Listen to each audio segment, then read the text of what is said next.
One of the most anticipated weeks in football is Eagle Cowboy Week. How you doing, everyone? We welcome you aboard to what should be another great battle royale. We will have that battle royale for you at 4:30. The legendary Philly 500. Mark Holmes with a great night of football on Monday night with Dak Prescott. Dak is back. Holy cow. This is going to be a good football game. In my opinion, this weekend, Cowboys and Eagles, baby. Absolutely. That week, to me, I don't know, man. It's got a college rivalry feel to it, right? It's got a college rivalry. Hey, by the way, first 15 minutes, do me a favor. Please hit that like button. Super chats go right to the top. And we appreciate all of you coming aboard here. Xander will join us at 3:30 in his normal spot. Also, hey, I got a great guest for you guys coming up. Okay? Tell me what you think of this. So tomorrow, she was at 97.5, The Fanatic. Haley Taylor Simon is going to be with us tomorrow. So listen here, Leon.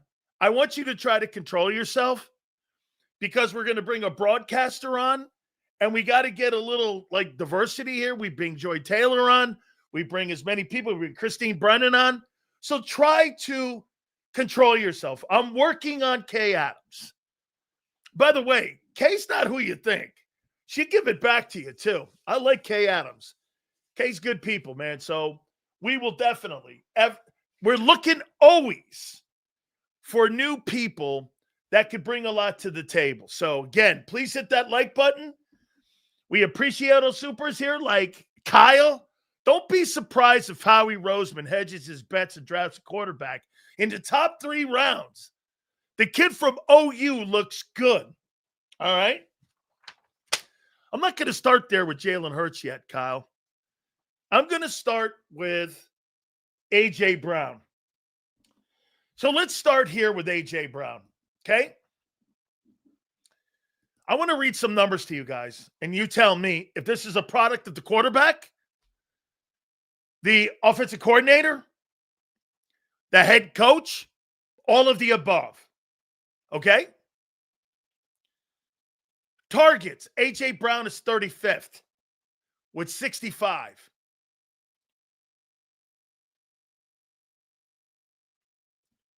Catches, he's 45th with 38. Yards, he's 46th with 457 yards. Has A.J. Brown lost a step, or is it the quarterback? Is it injuries? Because I'm going to tell you something here. Lane Johnson's not the same. Barkley's not the same. We're going to talk about Barkley, too, in a minute. And the quarterback stinks at throwing the football. Let's start with A.J. first. Has A.J. Brown lost a step? Is he no longer the player that we saw a couple years ago? Yes or no? Is he the player? Okay. Big Sills. AJ's washed. Wow. Okay. Jalen has seen him open and refused to throw to AJ. So you think it's the quarterback. Okay. Who else? AJ ass getting clamped up, and the other player said they will show his ass. Okay. I mean, watching AJ strut across the middle of the field wide open, don't think he's lost a step. The quarterback and the scheme suck. Okay? It's the back shoulder fades that go out of bounds in the end zone. Well, the quarterback's not accurate. So is the quarterback, I mean, is Devontae Smith playing well? Is anybody in the passing game playing well? Goddard's not Goddard's having probably the best year of anybody, right? A.J. Brown has no separation one bit. I think that's fair. I've seen that. I love Jalen, but I love Jalen, by the way, but man, he's been bad the last 2 weeks. Okay? Devontae, a good season. Yeah, but bro, you're paying $51 million not for these guys to have a good season. You're paying these guys top-end money. Okay? Get this. I'm going to get to Jalen. Jalen haters. These people are fucking obnoxious. These glazed donut, dick riding, Jalen Hurts writers are obnoxious.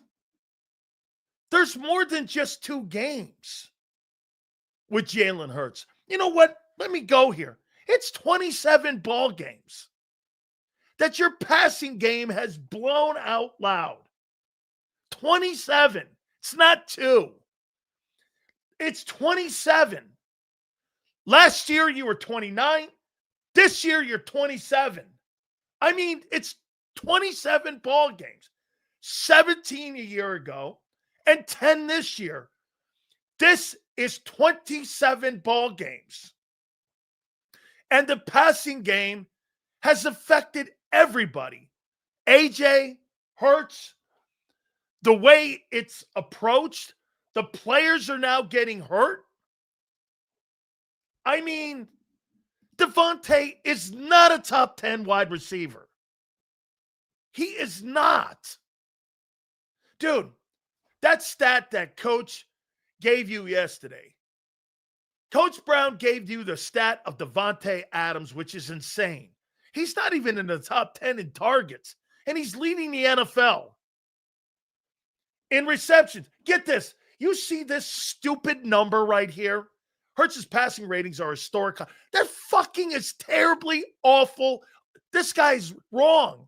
Your passing offense is the 4th worst in football. Explain that. Explain it. Your receivers, one of them, who you're paying the most to, is having a historically bad year. Get this. This guy will tell you Hurts is on a historic high in passer ratings. And yet the receiver is having an historic year in his career the other way. And it's having a bad year. The offense is bad and AJ is bad. But the quarterback is having a great year? Where? Where are you getting that from? I want to first start with Brown. I don't think A.J. Brown's washed. I think it's the quarterback. I don't believe he's washed. You don't go from playing the way you did in a matter of 15 months. He's finished. It's stupid to think that. It's the shitty quarterback. And I say that with respect, with everything else he does great. Passing, he's terrible. This has followed him, as we said yesterday, from Alabama to today. It's the quarterback. I wouldn't be surprised if the Eagles drafted a wide receiver in the 1st round. I think, listen, you got 2 issues that you got to deal with here. Who do you think is more washed? Lane Johnson? Father Time has caught his ass. I agree. A.J. Brown's not even 30 yet. He's washed. Dude, it's the shitty quarterbacking. It's terrible. 27 ball games, guys. This is not 2 weeks. You can't explain that away to me. Okay, we're going to get to Barkley here in a minute, too. Okay, we'll get to Barkley. You tell me, okay? You tell me, shitty offense. Offense tired from last year. Now, that could be too. I'll give you some of that. Absolutely. Hurts benders don't want to hear the truth. Dude, I mean, A.J. Brown is not washed. And get this. So you got a bunch of people now in Philadelphia that are going to cover for the quarterback by saying Brown. And Ross Tucker saying that AJ doesn't look the same. AJ doesn't look the same because the offense is terrible. The passing game has regressed. I told everyone this last year. Kellen Moore did more harm to Jalen Hurts as a quarterback than any coordinator he's ever had. Because you know why? They just gave up passing. Remember that notion? And I don't blame Xander for this take because it's easy to fall on this. Remember what he said? Hey, they didn't have to throw the ball because they had an iconic running game. You're lucky they ran the ball because you had no passing game even a year ago. Because that's played out now. You couldn't throw the ball. What turned out to be true, what we said, after the fourth game, remember what I said? Do you think that Saquon Barkley has changed the philosophical approach on how they're going to win games? Everybody glazed over that. I brought that up right after that Buck game, and all of a sudden, the game after they started winning games running the ball. I said, this has changed the philosophy and how they're going to win. And it did. 3-4 weeks, a month after that bye, they never have gone back to it. Listen, Prince, not all hurts. No. I think they're coaching him wrong. Hey, Prince, not all hurts. No. I think they're coaching him wrong. I think their arrogance and their ego believed like they thought they knew how to handle Carson Wentz. They couldn't coach Carson Wentz right. They didn't know how to coach Carson Wentz. He fell apart too. You're starting to watch it unravel by not hiring the proper coaches for these quarterbacks. Tom Brady says it great. Every single time you want to rank quarterbacks, how about ranking the fucking OCs? Kevin Patullo is one of the... Hey, do you think... Where would you rank Kevin Patullo as a coordinator? Let's say this. Your passing offense is 28th. Do you think it's any coincidence that Kevin Patullo is probably the 28th best OC in football? Don't you think that? The job of a quarterback is to pass the ball. I don't give a shit if he does everything else right. He is slowly killing this team. How we expect Hurts to be a better passer with consistent changes in the OC. And get this, and I agree. How about this?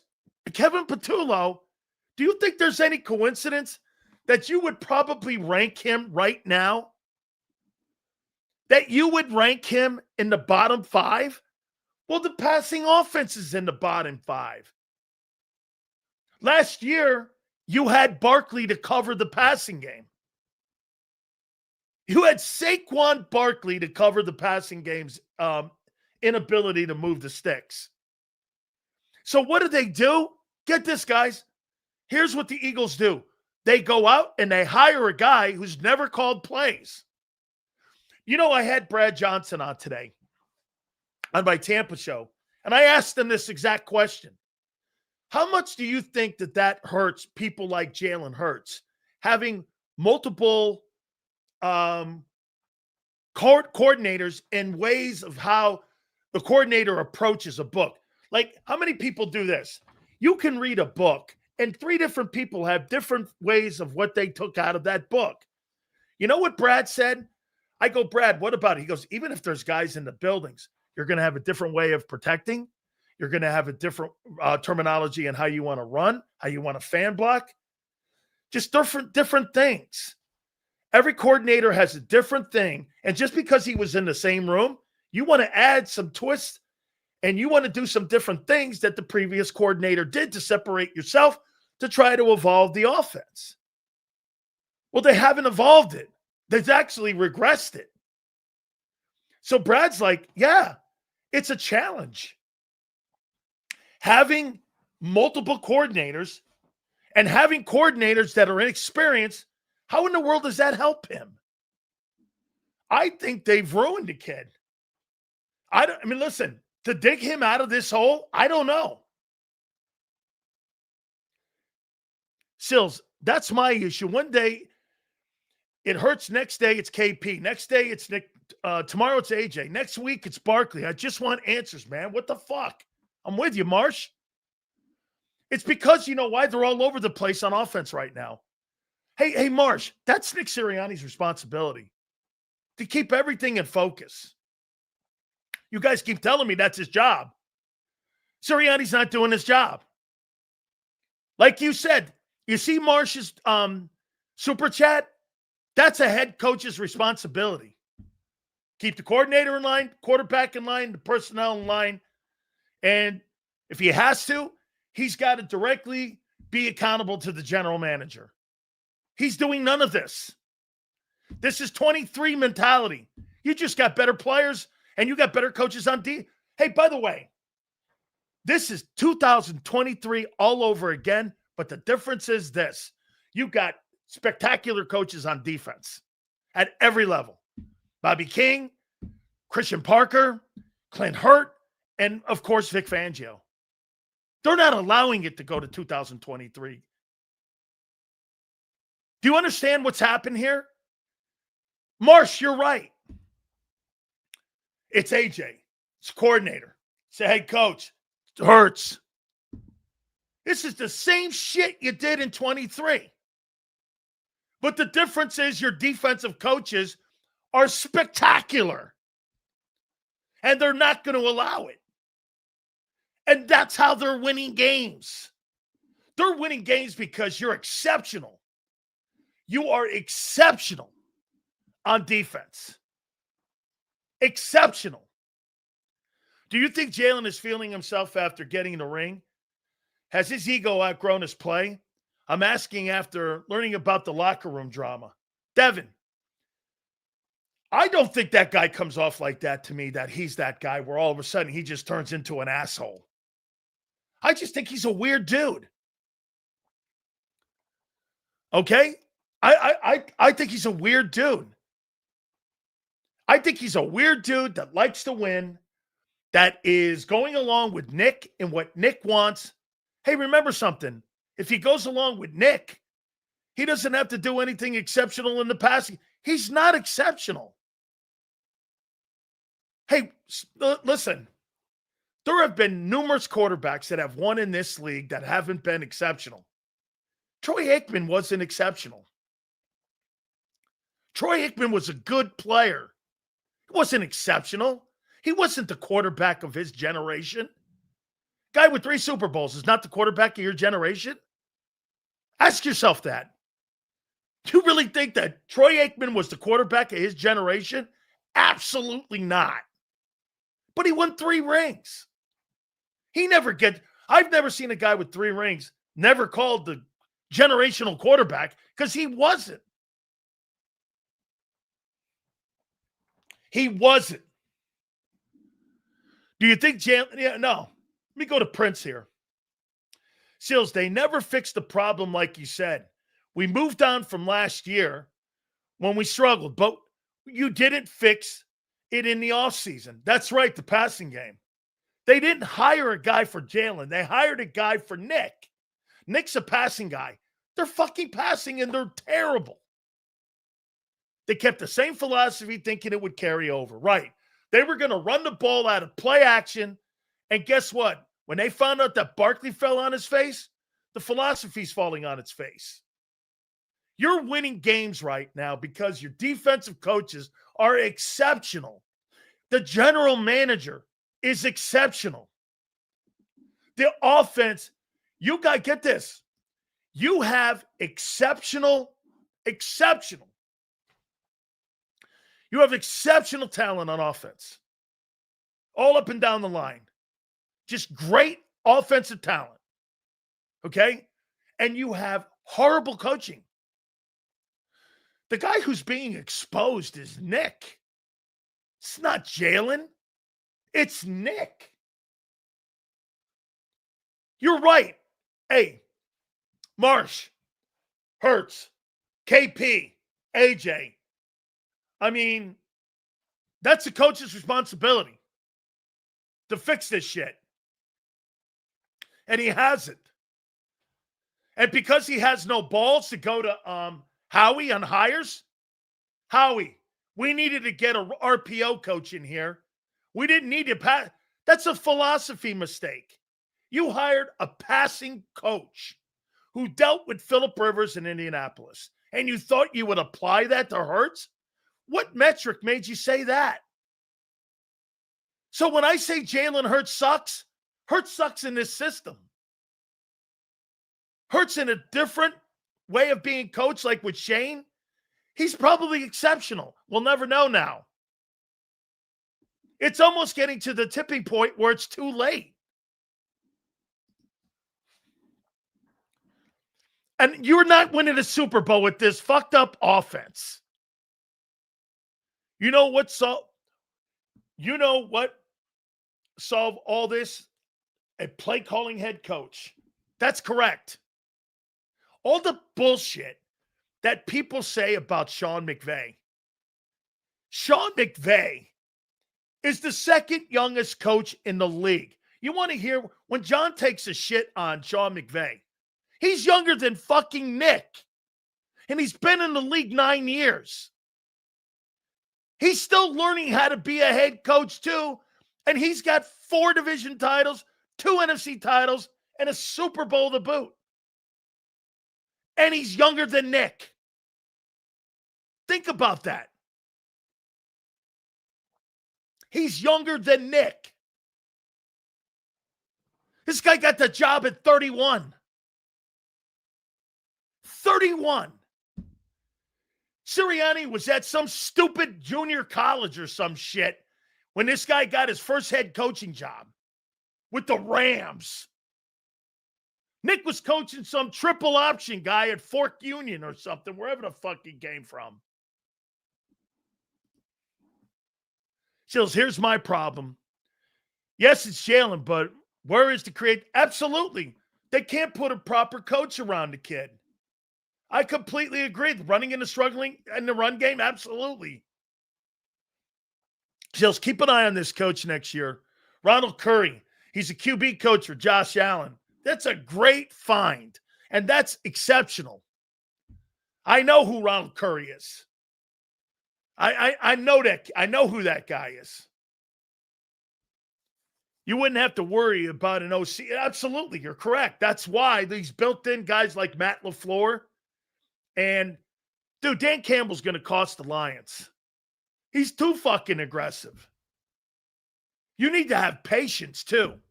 You need to have in-game situational play calling. The Eagles have none of that. It's cookie cutter right now. Dude, your head coach has no pulse on your team right now.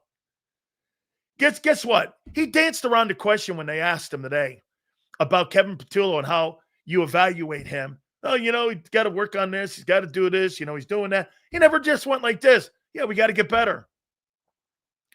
Nick can't answer straight questions. You know why? Because he's being coached. How many times do you listen to a coach when you're asking him a question, he just goes like this, we got to play better. Instead, when you listen to Nick, it's because that fucking guy Bob Lane coaches him up, and he goes into some word salad diatribe. No, and I'm like, fuck, answer the question, guy. You have absolutely no fucking power in how you do things. There's no clarity. Marsh, that's your super chat, Marsh. There's just no clarity. You have zero clarity in how you do things. Zero. You know what? You know what's happening right now, folks? Over on my X account, we're exposing Hurts, KP, and everyone's getting upset with me.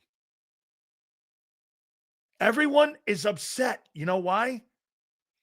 They're now in protection mode. Who gives a shit about Jalen Hurts? Isn't this about winning a Super Bowl in Santa Clara? It's hard to admit the team is the issue. AJ has lost his step. Barkley's tired. Jalen isn't throwing anything risky. Correct.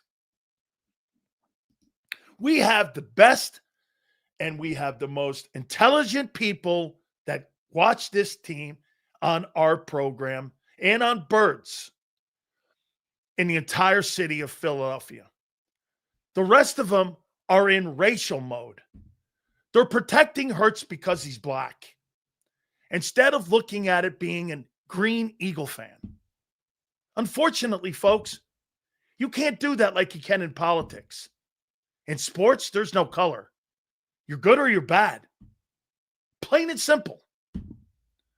But because we live in a society that we divide like that, you're automatically going to go and divide it into racial things. This has got nothing to do with any of that except for this. For 27 games, your fucking passing offense is 27th. There's nothing with color on that. It's everything to do with production. Stop acting like Ryan Clark. I've got about right now on my Twitter feed, my X account feed, I've got about 75 Ryan Clarks that are doing Jalen Hurts a disservice by defending him because he's black. That's not what we're doing here. There's a lot more things to defend him for. His record, his tenacity. Start there. That makes more sense than this other stuff. Get out of that room. It makes no sense to me. But you see, the beautiful thing about sports, this is about fucking scoreboard. You can't move the scoreboard in sports. And you can land on so many good things with Jalen. But the people over on my X account right now, you know what they're landing on? They're landing on race. That's why we win the argument. It's got nothing to do with that. It's actually pathetic. You're defending the guy because he's black? How about defending the guy over his record? Try that. That makes more sense. Have some common sense about you, about yourself. Jalen Hurts doesn't need to have that conversation. It belittles the guy. It lowers the room in intelligence. I've never seen so many lowbrow thinking human beings when it comes to conversations like this. But like I said, in sports, you can't hide behind anything because there is a scoreboard. A complete scoreboard. You're throwing race into it. Fucking dumb. You lose the argument every day when you start there. 27 games to me is more than just a sample size. It's who you are. You're never going to be a passing team in the history of Jalen Hurts' career in Philadelphia. Wide receivers are useless in your offense right now. They're useless. The quarterback doesn't want to throw the ball. The head coach doesn't want to throw the ball. They're winning by getting about 135 yards a game rushing, not turning it over, and playing lights out defense. And they're going to stick to that formula. So get used to this. You're going to play the worst looking football of any team in the NFL. And get this, folks, it may result one day in you winning again. I don't believe it. I just don't. I absolutely don't. Howard Sills, a play calling head coach is good, but you'll have to remove the lucky horseshoe from Nicky's rear end. Yes. Okay. Do you ever listen to yourself? You come off like a racist because it's what you say. I come off like a racist to you. It's because I think what's ever on my mind. And if it comes off that way to you, son, you're the only one with shades on, not me. And I don't really care how you fucking hear it. I've never cared and I never will. You fucking hear it that way? That's a you thing. If you think that, that's a you thing, guy. You ever think about how you ask people questions? I laugh at people like you now. I don't hide under my desk anymore. I don't have to. I'm good. I'm doing my job here. And get this, you're the one bringing up stupid bullshit. How many of those 27 games have we won? Shut up. Now, that's a take. Absolutely. That's a take. I don't have a problem with that. Seals, we have the defensive version of the greatest show on turf. It's remarkable on what's happening on that side of the ball. Hey, Seals, ask them people who are calling you a racist, what are they doing to improve their neighborhoods? Dick.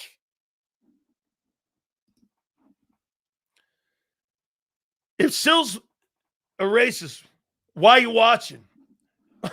Because I'm attacking their guy. That's why. And I'm calling him out because he's a horrible passer. And so they think that shit is going to frighten me from doing and not saying it. Wrong guy, bro. Actually, I go off the top rope on that bullshit more. You inspire me more.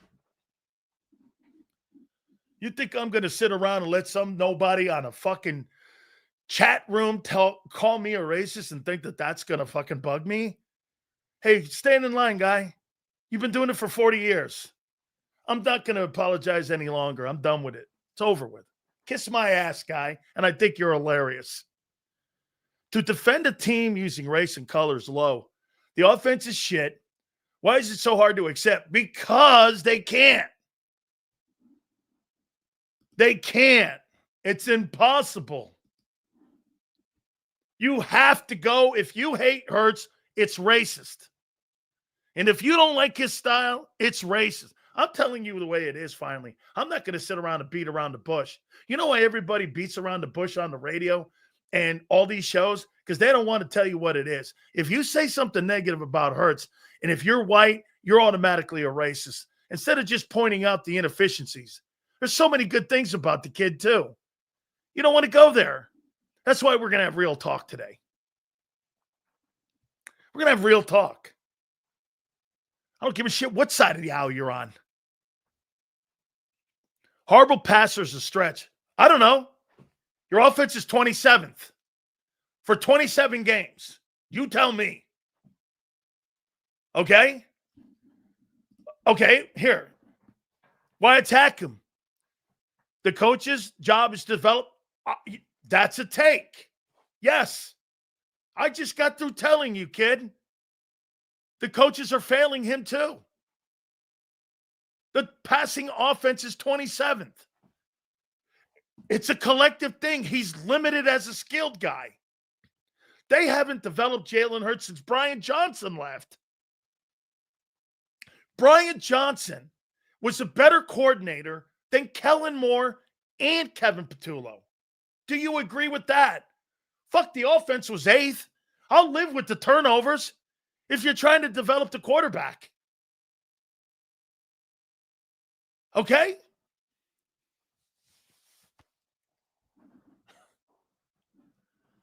I mean, Sills is a racist. I'm here to keep an eye on him.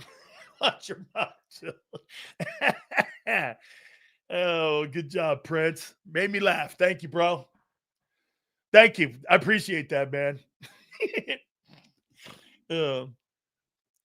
We are running Pee-wee routes. I could probably design better routes, and I'm a dumbass. Hey, me too, Pat. Me too. Jalen's guy was Brian Johnson. The pass offense looked way better than Patullo's in 23. Okay? Who was Nick's guy? Z even said it. The scapegoat Brian to cover for Nick. This is Nick. This is Nick's This is Nick's responsibility. It absolutely is. Okay? Oh, don't worry. Hey, Prince. Hey, listen.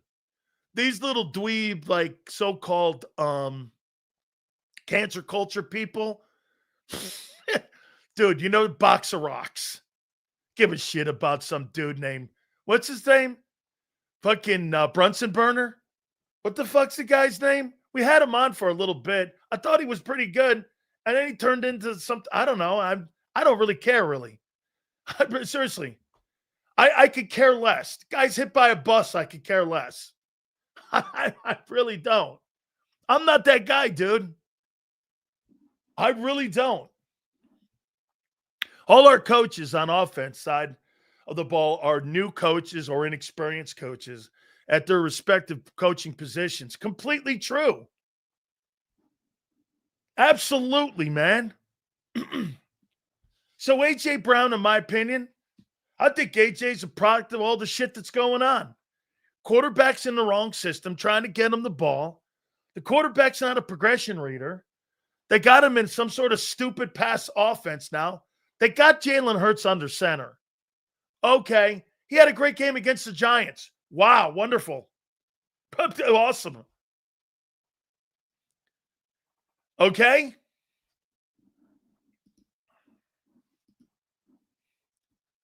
Bro was angry as shit crying about Hurts. Who? Crying?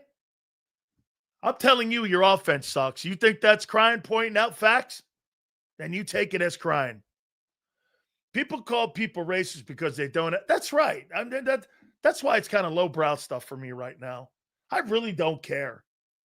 I honestly, I mean, I probably shouldn't even responded a couple times on my. I could care less. Seriously, man, I have zero interest in that. It's so old news. Seals, I don't believe that you can develop Hurts past where you. No, this is his ceiling. Jalen Hurts has no ceiling. So how do you get him better? Hire good people around him? Get a better guy? I don't think it's that hard. Find a guy in college if you have to. Hire Bill O'Brien. Do something that knows how to coach RPOs. Do something like that. Why are they not hiring the right coaches for him? I brought this up a month ago. Okay? A month ago. Why are they not hiring offensive coordinators that fit Jalen's skill set? Okay? Why? Let's see. The sad thing is Nick and Kevin Petula in their press conferences both saying the offense is fine. I heard that. The offense is fine. It's the fourth worst offense, thank you, Marsh, in pro football. Okay? You shouldn't have dude as a creep. I've never seen a Super Bowl MVP get treated with such disrespect. Wait a minute. What do you mean? By me or by the head coach and the organization by not hiring quality people around him? I'm confused. Is it about the criticism I have about the passing game? Or is it more about the criticism that the coaching staff and the organization didn't do right by Jalen by hiring the right people for him? Okay? Okay. Philly. Yes. Now we're in sports talk. You're never going to get banned, dude. Not here. You couldn't ever. Hey, Philly, you're the kind of guy that I want on my show. You know why? Because I'll turn you. I'll turn you. You know why? Because I'll let you speak. They weren't going to let you speak in any of them other shows. And you may disagree with me 99% of the time, but you'll never get shut out here. And you don't get censored here.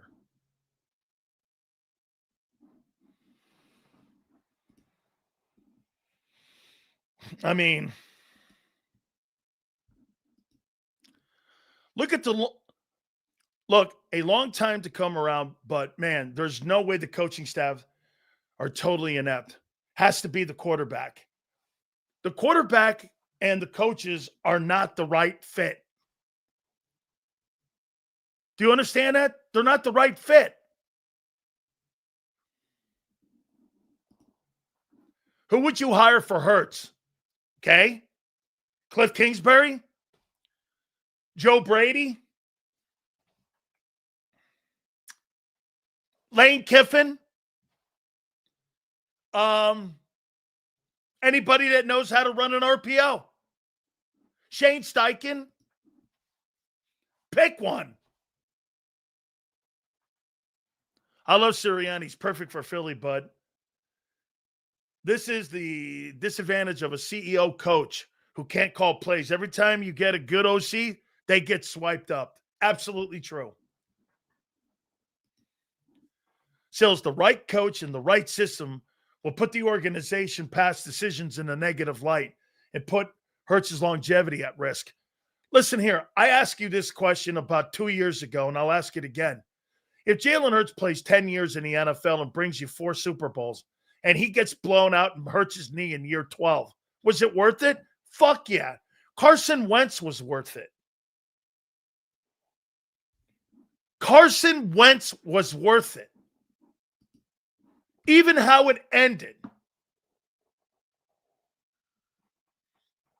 RPO coaches is what we need. Yet we have a guy for McKee when you say passing game. Sills, there's narrow-minded idiots automatically think you're blaming. I'm not just blaming the quarterback. The quarterback is horrible right now because he's in a poor system.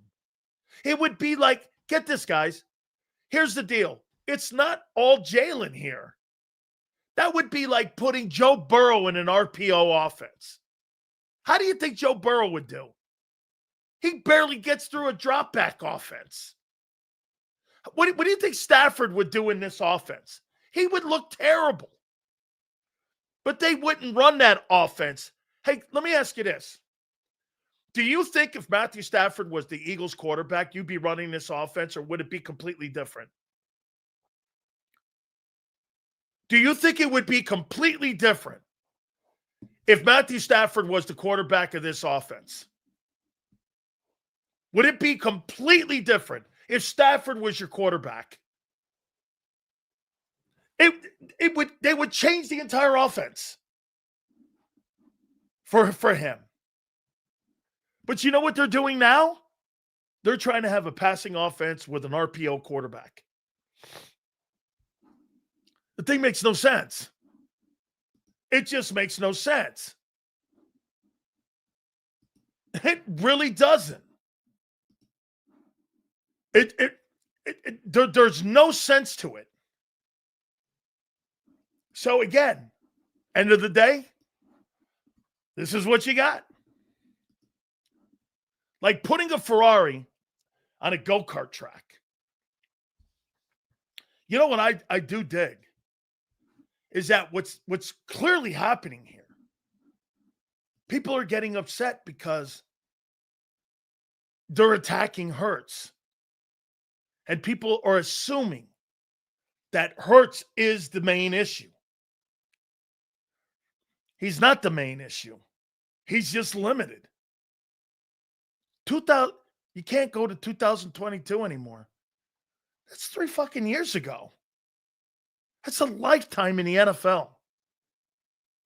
Do the Eagles fail quarterbacks in Philly? Yeah, last 2 you have. Hey, let me ask you something. So you paid a guy $38 million and then you fired him. You're paying a guy $50 million and he's got the 4th worst passing offense in football. You tell me. But we're winning. You ain't winning because of that offense. You won a Super Bowl last year because why? Hurts played great in the Super Bowl. But Barkley carried the mail all year. And your defense was spectacular. Hurts occasionally has to be good to great.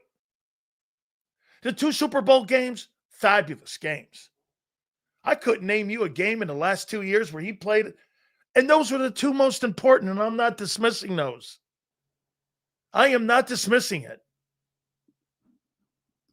It's important to play great. Hey, by the way, that's a strength and an intangible he has, playing good in big moments. You can't coach that. There's no question. That's an innate thing that you have. He has that, and I agree with that. But on a consistent basis, he's not going to go out there and carry a football team on his back. He's incapable of doing that because he doesn't have the skill set for it. Hey, use your eyeball test. Sills, what I don't get is the RPO is the easiest offense to run.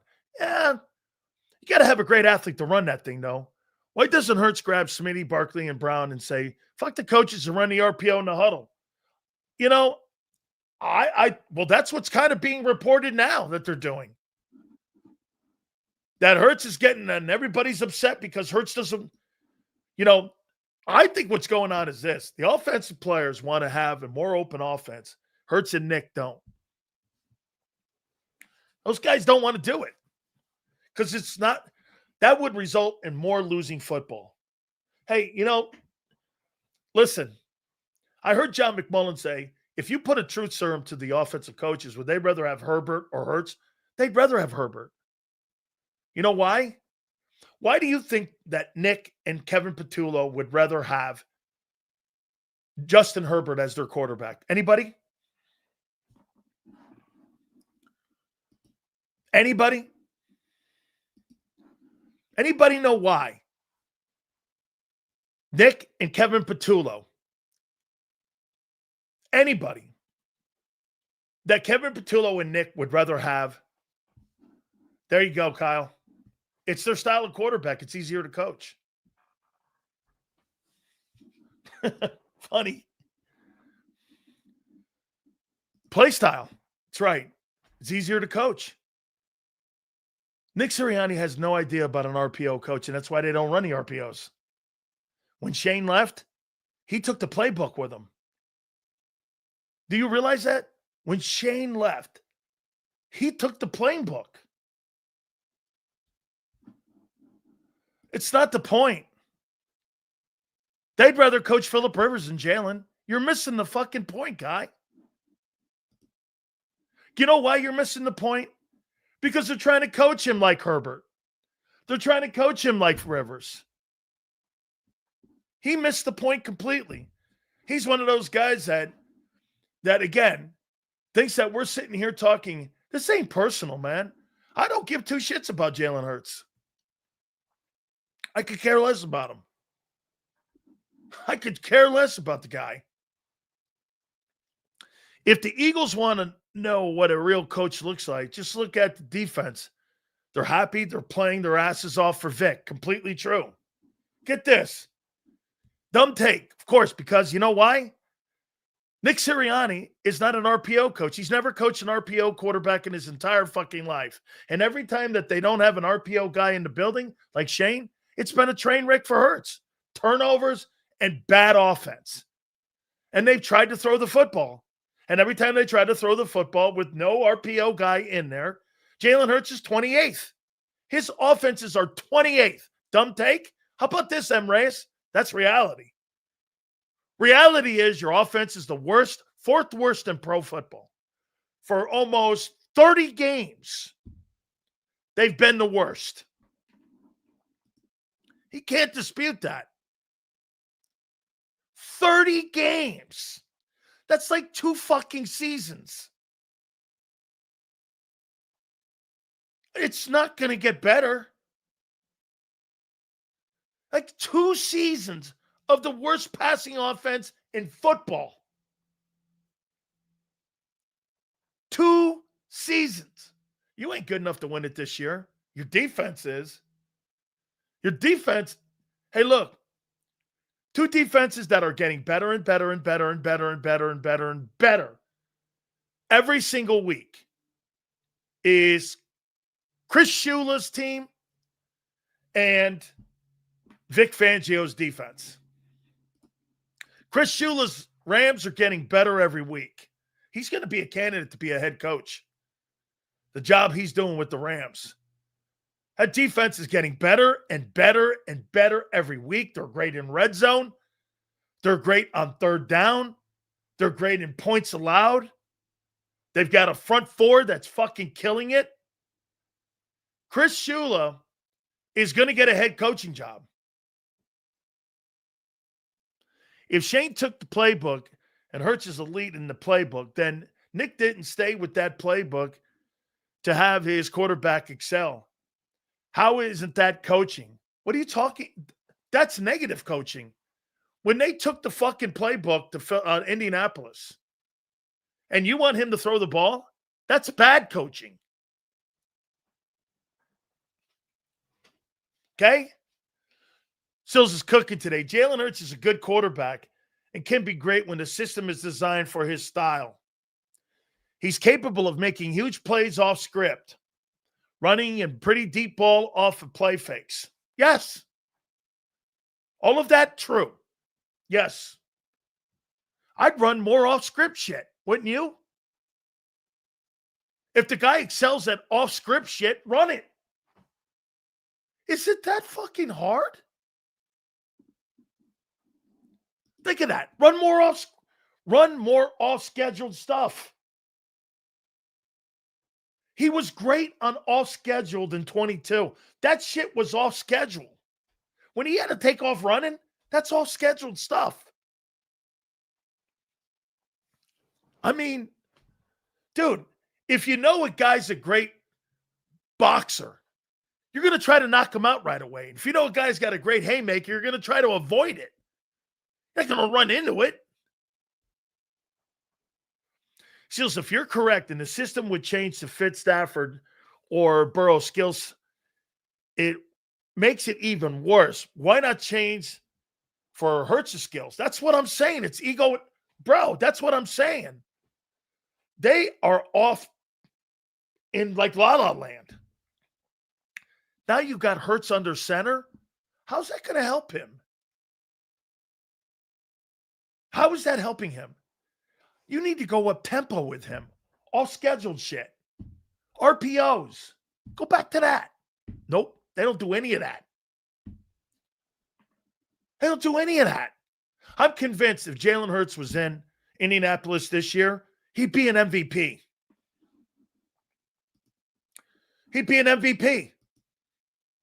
I'm completely convinced of it. He'd be an MVP. Completely. Got him in a pass offense. He's not a passer. Well, for 27 games, you're 28th. Hello.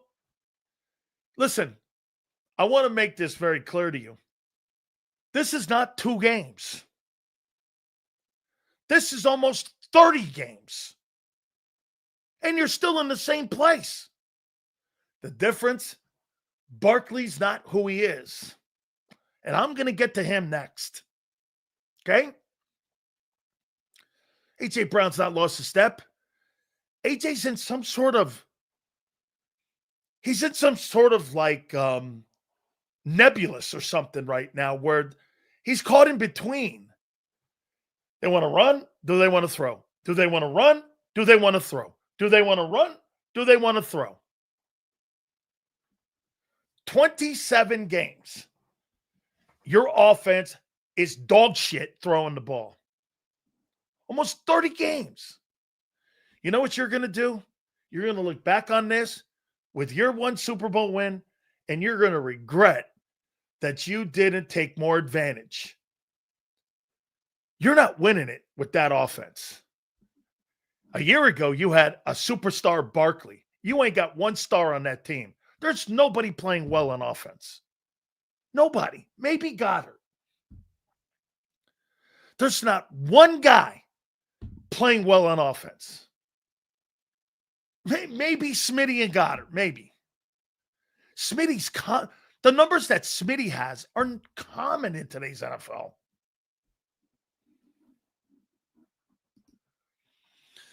I'm sure Lombardi will. Yeah, okay. Again, if I want cheerleader conversations, I'll turn on WIP. This is why we don't go to MRAS any longer. It's just cheerleading. I can't have sports talk with cheerleaders. The best team in football has the worst offense in football. Is the defense that good? The best team in football has the worst offense in football. Is the defense that good? I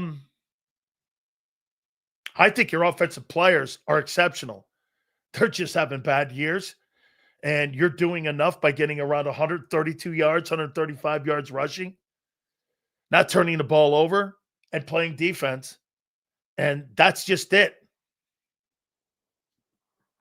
Okay? I mean, that's it. You have nothing else. Defeated? Okay, well, we'll just ignore from now on. There's two sides. He deserves a lot of credit for winning, for sure. And being clutch in big games. Absolutely true. But he deserves to be criticized when he struggles. Organization needs to get an OC that exploits his limits. I don't know why that is so hard to talk. I really, honest to God. Sills, you think part of the reason Brandon Graham was brought back was to put some of the fires out in that locker room, because clearly Nick is incapable of it? And you know what? That seems to be more plausible now. We're like the Ravens in 2000s. Yeah. With Trent Dilfer. That's a great comparison. Jalen Hurts is Trent Dilfer. A little better. Yes. Yes. So, now let's do this. Let's get to Saquon Barkley and all of you Hall of Famer guys arguing with me that he's a Hall of Fame player. You might want that back. I can't tell you how many people in here we had a conversation with about Saquon Barkley being a Hall of Fame fucking talent. You got to be fucking kidding me. He's finished. He's done. I think he doesn't want to be hit. There's certain times when running backs and players don't want to be hit anymore. He don't want to be hit. Tank Bigsby has nowhere near the talent that Barkley has. Nowhere near it. Nowhere near it. He looks like a better player right now.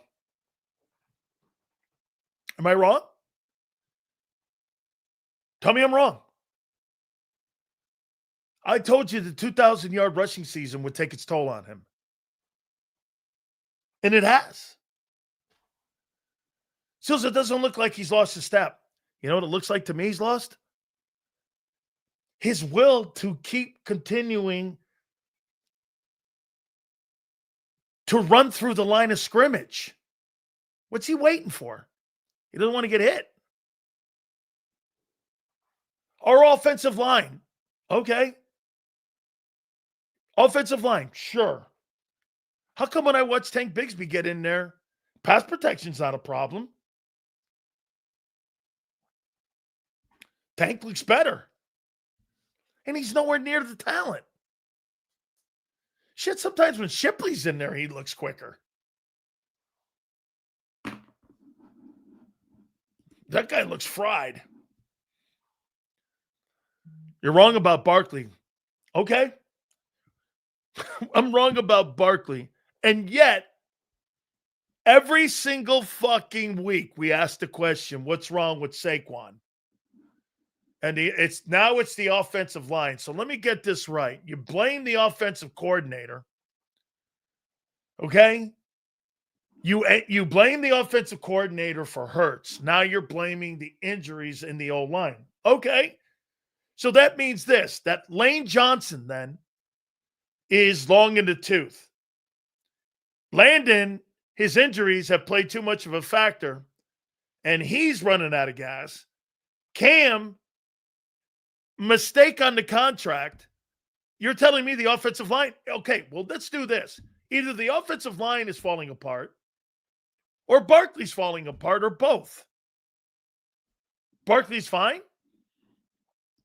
How many people think Barkley's fine? How many people look at Saquon Barkley and go, yeah, he's fine. He's okay. Every fucking week I ask you about Saquon Barkley. Sills, he's fine. 50 yards, 40 yards, 60 yards. Where is he right now? Let's see Saquon Barkley, where he's at. Saquon Barkley right now is 14th in rushing. And right now he's on pace for let me see who's having a better season than him. Hell, if I'm not mistaken, I think DeAndre Swift's having a better season. Let's take a look at DeAndre Swift. DeAndre Swift, with his catches, he's having a better year. Who else is having a better year? Josh Jacobs. Travis Etienne right now is on pace for 1,300 yards. There's about 14 backs better than him right now. Okay? Get this. What in the fuck does that have to do with this year? I just asked the question, is he washed? And if the last year took toll on the kid. And his guy's answering stupid shit. Bro, you're not very smart. Actually, you've turned into the worst person that comes aboard my show every day. Sills, Bixby looks like he's playing to earn minutes, while Barkley looks like he's playing to prolong his career. I mean, not washed, okay? So then you're blaming the O-line. Is that right? Who's at fault here then? So Barkley's not washed and AJ's not washed. What is it? Why are you so bad on offense? I mean, why? Why are you so bad on offense? What does that have to do with the Philadelphia Eagles?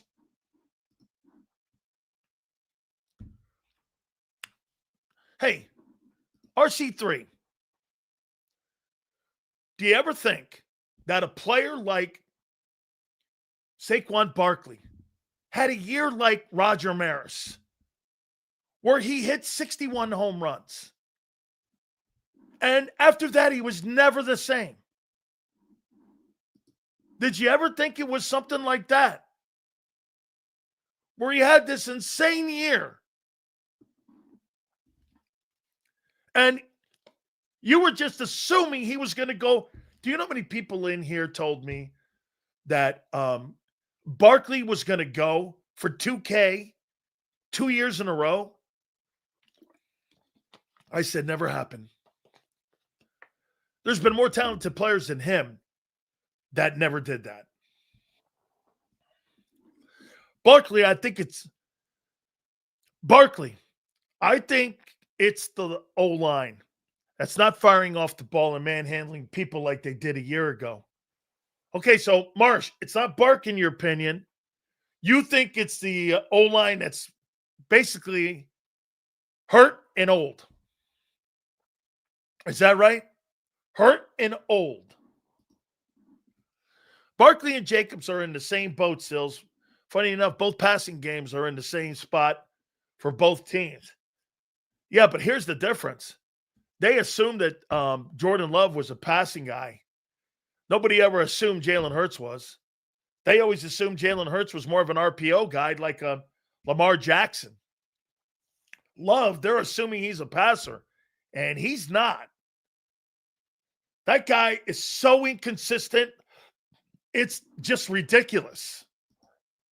It's ridiculous in where he is. Completely ridiculous. Barkley was fired up last year because what the Giants did. You think he's lost his hunger?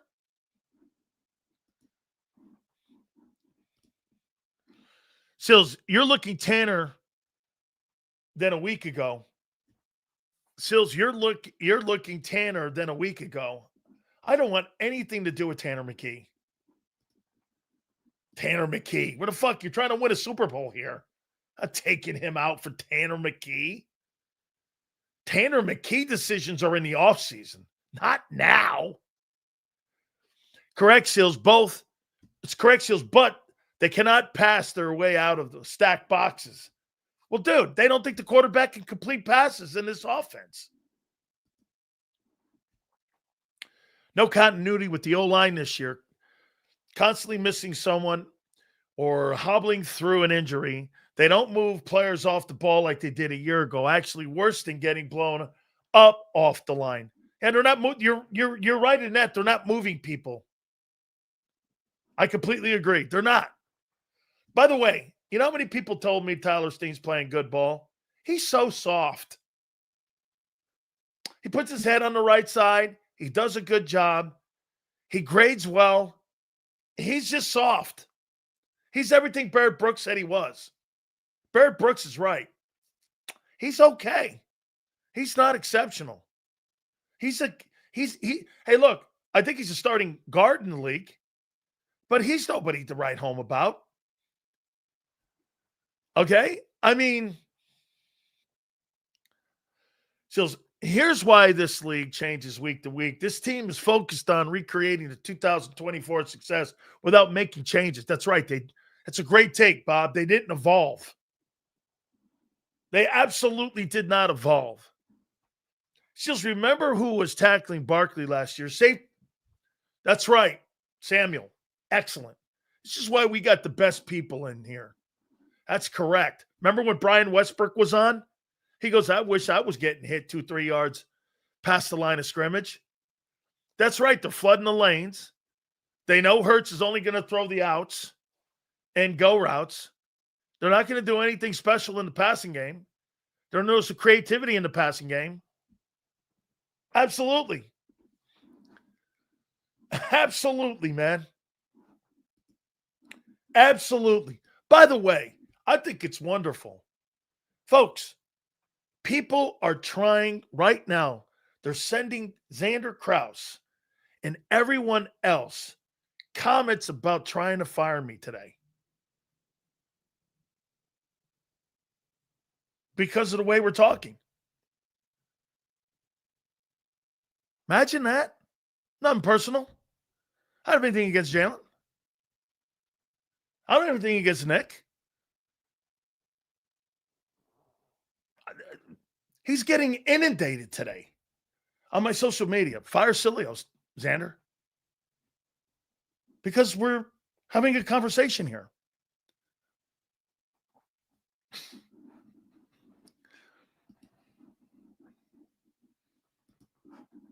Don't worry. I've dealt with it my entire career. Entire career. Box of rocks. Here. Fire Sills, he's hurting feelings. Well, guess what? Stand in line because, yeah. So why is India? Oh, stop it. All right. That bullshit college playoff last night. Almost fell off my couch last night. Almost hit my head over. Almost killed myself with my Corona bottle last night. You kidding me? I saw Notre Dame. They were giving them Notre Dame. Where's M. Reyes when I need him? Because he's a Notre Dame honk. I think M. Reyes likes Notre Dame because Big Sills went to Miami. Okay? Oh, here's a better one. The Fire Sills campaign has been in my email for 5 years. Hey, get this. There's a GoFundMe. Xander said he's going to send it to me. There's a GoFundMe. Xander's going to be on at the bottom of the hour. He'll tell you. There's a GoFundMe to have JAKIB fire Sileo. I don't know, man. I think it's a little high. Big Z may be going, Sileo. Everyone's got a price. Everyone's got a price. Hey, you know what's going to happen? Bob Lang and the Eagles are going to put in about $2 million, and Xander's going to go, hey, Sills, you know.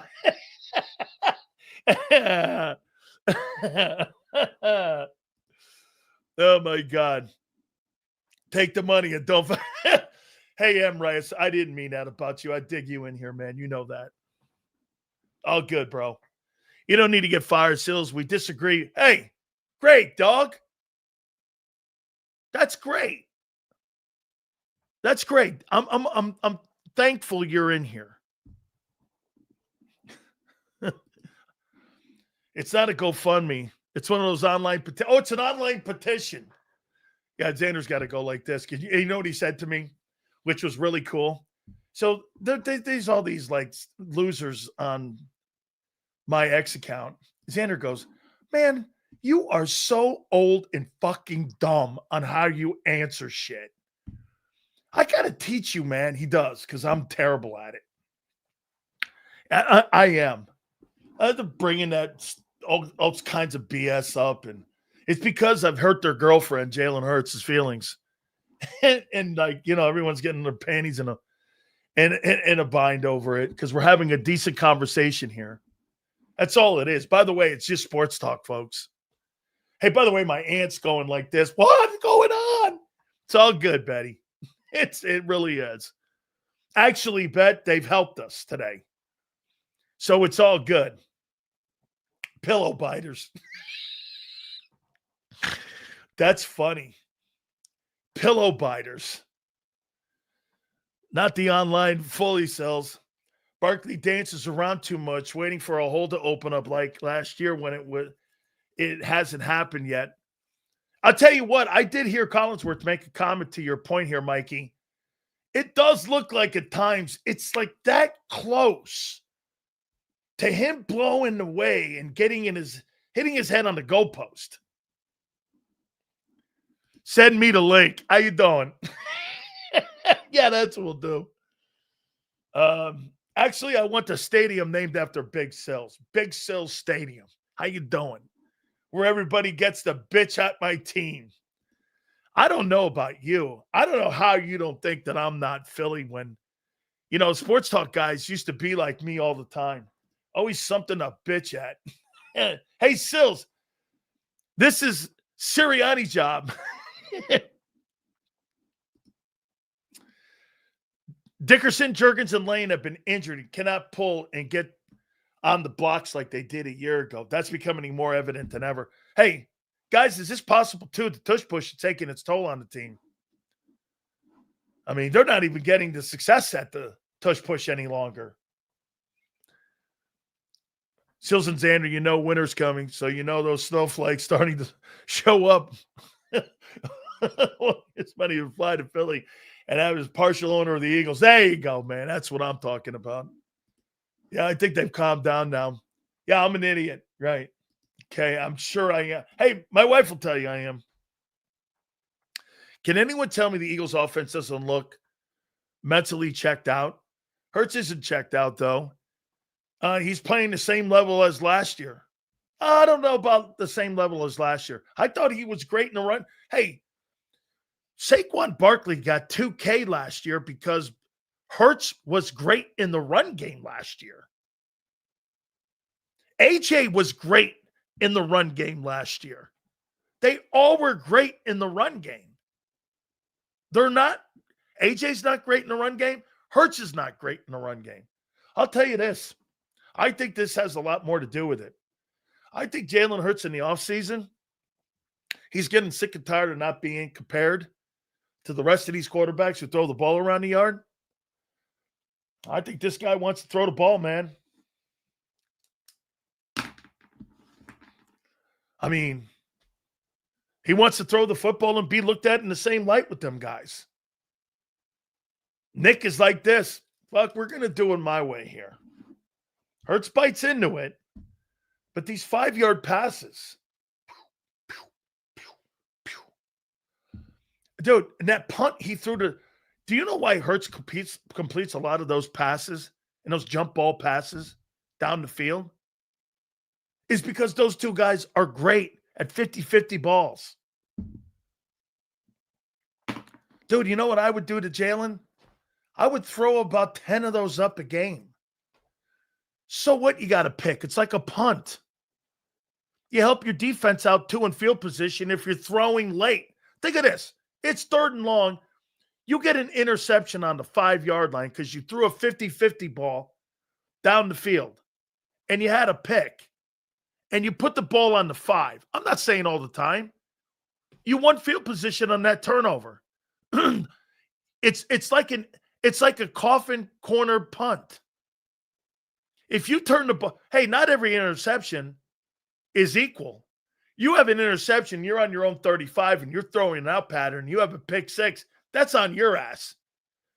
If you're trying to create a big play explosion play and you're going with Devontae and AJ and you throw the ball down inside the red zone and the guy gets a pick because it bounced off his shoulder, whatever, and that team takes over on the 10, who really won that? Hey, I lost possession, I get it.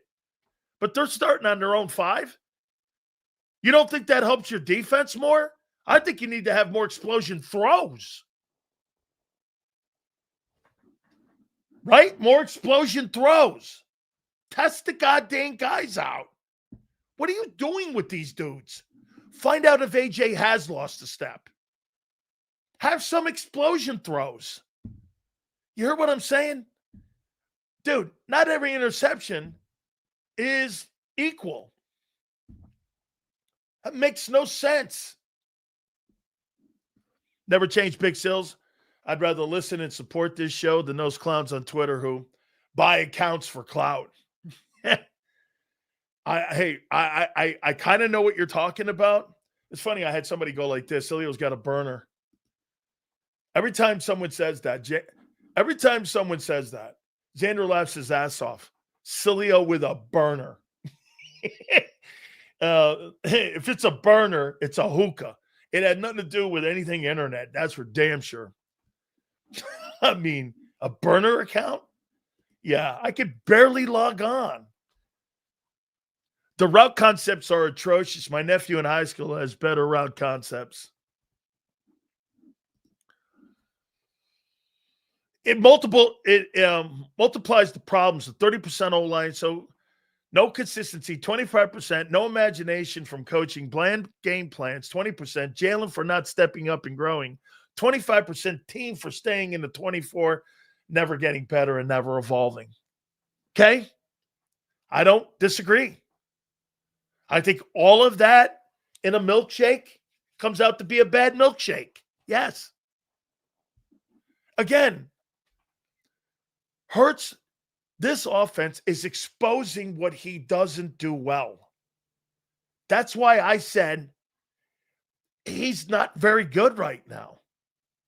Everything that he does poorly, why are the coaches coaching it?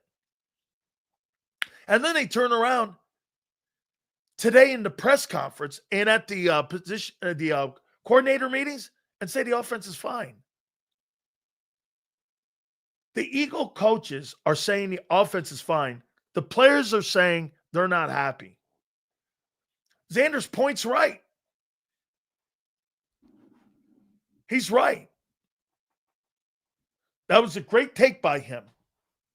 Hey, man, Nick and Jalen are on the same page. The players are not. Kevin Patullo is just caught in the middle. You know what Kevin Patullo is? He's like the kid in the divorce. He doesn't know who to go with, dad or the mom. He's in the middle. He's like, I like my mom and I love my dad. Nick gave me an opportunity, but I got to do something with the quarterback here. He's like the kid in the middle in the divorce. Right? So it's not him. Hey, it's him because he doesn't have a feel for the game. It's not his fault. He's not prepared for the job. He's just not prepared. By the way, you look on the defensive side and you go, man, that thing's like a well-oiled machine. linebackers work on, the linebacker coach works on turnovers. Clint Hurt does the little things, get your hands up, all the due diligence. I swear to God, you heard me. I know you did, many of you. Some of you want to deny it, but that's okay. Clint Hurt and I were talking about golf. You know what I said? He said this to me. He goes, you know, golf goes across the middle of the field, and he throws it at a weird angle across the middle. And he was like, got to get that drill up and getting their hands up. You know who started that? That's a Butch Davis drill. We used to do that at Miami. Then Ed Ogeron took it. Ed Ogeron coached Clint Hurt. And that's a big emphasis back in that time, was getting your hands up. And we used to practice that drill. And Clint was part of that. And Ed Ogeron coached him. It was always a great, hey, sometimes, look, there's ways to affect a quarterback. Pressure, sacks, and vision. And if you can't get you can't get all three of them, get one of them. That's coaching. Yeah, I see a guy down here. Butch Davis stinks. He's got 3 Super Bowl rings. I'm sure he does. Vic has how many? The one drive we scored a TD against the Lions, wide receiver went back to Hurts' style of offense, RPO to Goddard. Out route, scrambles, plants at an up-tempo pace. No huddle shit. Hey, dude, Chris, I'm going to tell you, man, that guy's good with tempo, up-tempo. I think he's great at off-script. Go off schedule shit, man. Hurts is good at off schedule. You're the DT, Sills. How do you know when to get your hands up? You could tell when the quarterback takes his hand off the ball. It's a timing thing. Most quarterbacks, because they're protecting the football in the pocket, right? You get back in the pocket and you see the quarterback. Most quarterbacks don't carry the football around like this in the huddle. It's a key. When they got their hand on the ball like this and they take their hand off, you know there, and you got to time the jump. Once he takes his hand off, you know that ball's getting out of there. So then you get your hands up. Because again, you can't jump too soon. It's with the hand, the odd hand. When that hand is still on the football, you keep your point, you keep pushing, and keep pushing, and keep pushing up when he takes his hand off the ball. It's a timing thing. It really is. You practice that. That's coached. That is a coach skill set.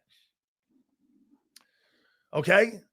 It's a completely coach skill set that you have to have. Okay? So, yes, that is exactly. That's how you know. RPO and up tempo is Jalen's game. Yes, sir. Yes, sir. Yep, agreed. All schedule call, okay. Everybody run around wherever you run. That's not exactly what I mean, but okay. Yeah. Boy. Can you guys help me out on something? One thing before I go to Xander. Were these conversations tough when Wentz was getting ripped apart? I mean, did you guys side? There was Wentz guys and non-Wentz guys? Is that how you did it too?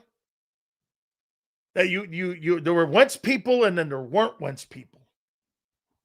Is that how you undressed him too? Can't have conversations. And by the way, the glazed donuts are wonderful. Man, I gotta tell you, this is wonderful, man. Speak the truth, people moan. I love it, man. All right.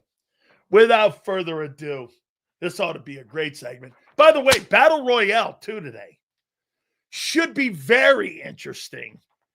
Okay, it's Cowboy Week. Dak is back, too. 4-5-1. What a great week this has been so far. Without further ado, my man, who believe me, who shit on, he goes, Sills, man, You got someone in the palm of your hand, and you know what you do? You fucking fumbled the ball. You look like Hurts down on the goal line when you drop the ball. I mean, what the fuck, man? You could have put these people to sleep. You could have put them in a sleeper hole. What do you mean? What do you mean? What do I mean? Without further ado, my guy, Big Z. Xander Kraus, how you doing, bro? What's up, Big Sills? How you living, brother? I'm living, my friend. Me too, man. Me too. I'm living good out here. I got to ask you something, man. Is it just the way that I say shit that aggravates people? I mean, is that really what this comes down to?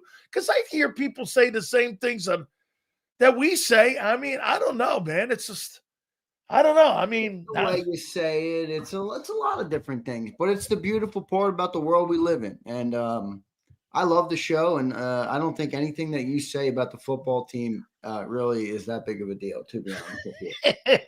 So but I do.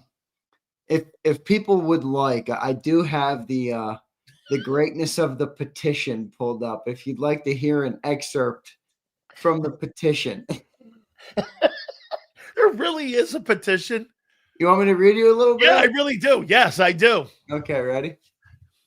Dan Sileo and JAKIB Sports are platforms that are giving space to a person who frequently expresses racist and homophobic remarks. Blah, blah, blah, blah, blah. In today's society, there is no room for spreading hate and perpetuating harmful stereotypes. Every word that Dan Sileo utters can reinforce dangerous biases and contribute to the systemic racism and homophobia that countless individuals face daily. Recent studies have shown a direct link between media portrayals and public perception, where prejudiced viewpoints in media can lead to increased discrimination. The goal of this petition is simple yet powerful: to urge JAKIB Sports to terminate their relationship with Dan Sileo, ensuring that only voices promoting inclusivity and unity are amplified. This change is not only crucial for the integrity of JAKIB Sports, but also serves as a broader statement against hate speech in our media. Sign this petition to demand accountability and to foster a culture of respect, equality, and inclusivity in sports media. Oh my God. Oh man. My God, man. That is a real petition, folks. That is a real petition that somebody sent to me on Twitter. Okay. Oh my God almighty, man. You know, the funniest part about this thing is these people are, it's funny because anybody who knows me knows, like, I'm the complete opposite. Like, you sending me this makes me want to triple down. It makes me want to hire 3 versions of Sileo. Like, it makes me want to triple down even more. Like, Coach is next. Coach is the next hire. Coach is the next hire. Yeah. Pretty funny. Oh my God. All right. Well, wait a minute. What do you make of the criticism, though? I mean, is it really that hard for people to see that? I mean, Xander, this isn't a 3-game trend now. This is 27 ball games. This goes from a year ago to now, 10 games in. I mean, why the pushback, though? Why are people, again, kind of keep it in the room of football here and not the other stuff, but why do people have a problem with it? Do you think that they're being, you think denial about it, and now they're like you were the other day? You were like this. Look, maybe this really is what it is, and as long as they win, you know, this is how we're going to go about winning. It may not look like Josh Allen. It may not look like Joe Burrow. It may not look like Matthew Stafford. But I'll tell you what, we beat those teams. Yeah, well, just that people just have to start being real about it then. It pisses them off because, well, I'll try and give you their perception. I can't speak for people because I don't happen to disagree with you. But I think people are protective. You know, I think you've won 2 Super Bowls in franchise history. I think we've only had 1 Super Bowl who's been a starting quarterback who, you know, kind of rose up. I think in a way, Jalen Hurts' story resonates with a lot of people of Philadelphia, where benched, discredited, questioned, and he kind of has risen up. He's blocked out a lot of the noise and been able to be successful. And I think, you know, fans are defensive of that, you know, and I'm okay with that. But I think they're a little bit delusional. Like, here's my problem with it. It's like, all right, if you're going to keep telling me we win, all right, then just be honest. The quarterback's not the reason that we're winning. He's not. I mean, we have a great team. We got a great defense. We had a great running game last year. There's a lot of different variables in football. And I think the way you say it is, it's not anything you're saying is wrong. I think it's just that you're giving them a brutal truth that they're not forced to accept unless somebody's out there saying it, and you say it, and they would much rather it never be said, even if they know it. Because here's what I know about Philly fans. Okay. I grew up in this place my entire life. All right. I'm still in this place. I was at the UPS delivering or shipping out a jersey for Jarhead and my boy Gary the other day. The guy's wearing an Eagle shirt, the UPS guy. I start talking to him. Same shit. They all watch this and they think what you think, but they don't want to hear anybody say it publicly. They think what you think. They watch this passing game. They're like, what the fuck is this? This thing is awful. I don't think it's as big of a deal as people make it out to be, but it is what it is. And I think from the football perspective, I mean, I don't really see how to push back on you in terms of this offense with all this firepower is so underwhelming. I mean, forget the stats for a second. It's just underwhelming. Yeah, nothing about it fails the eyeball test. Nothing about it screams to me. And the other part, I think that's a problem with,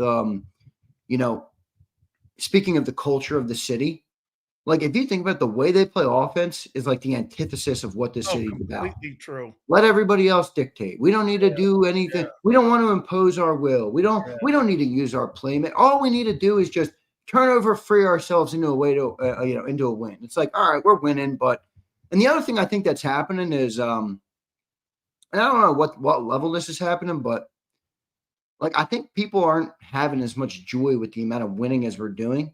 I think a lot of times there's a lot of joy in being able to overcome like not getting there ever.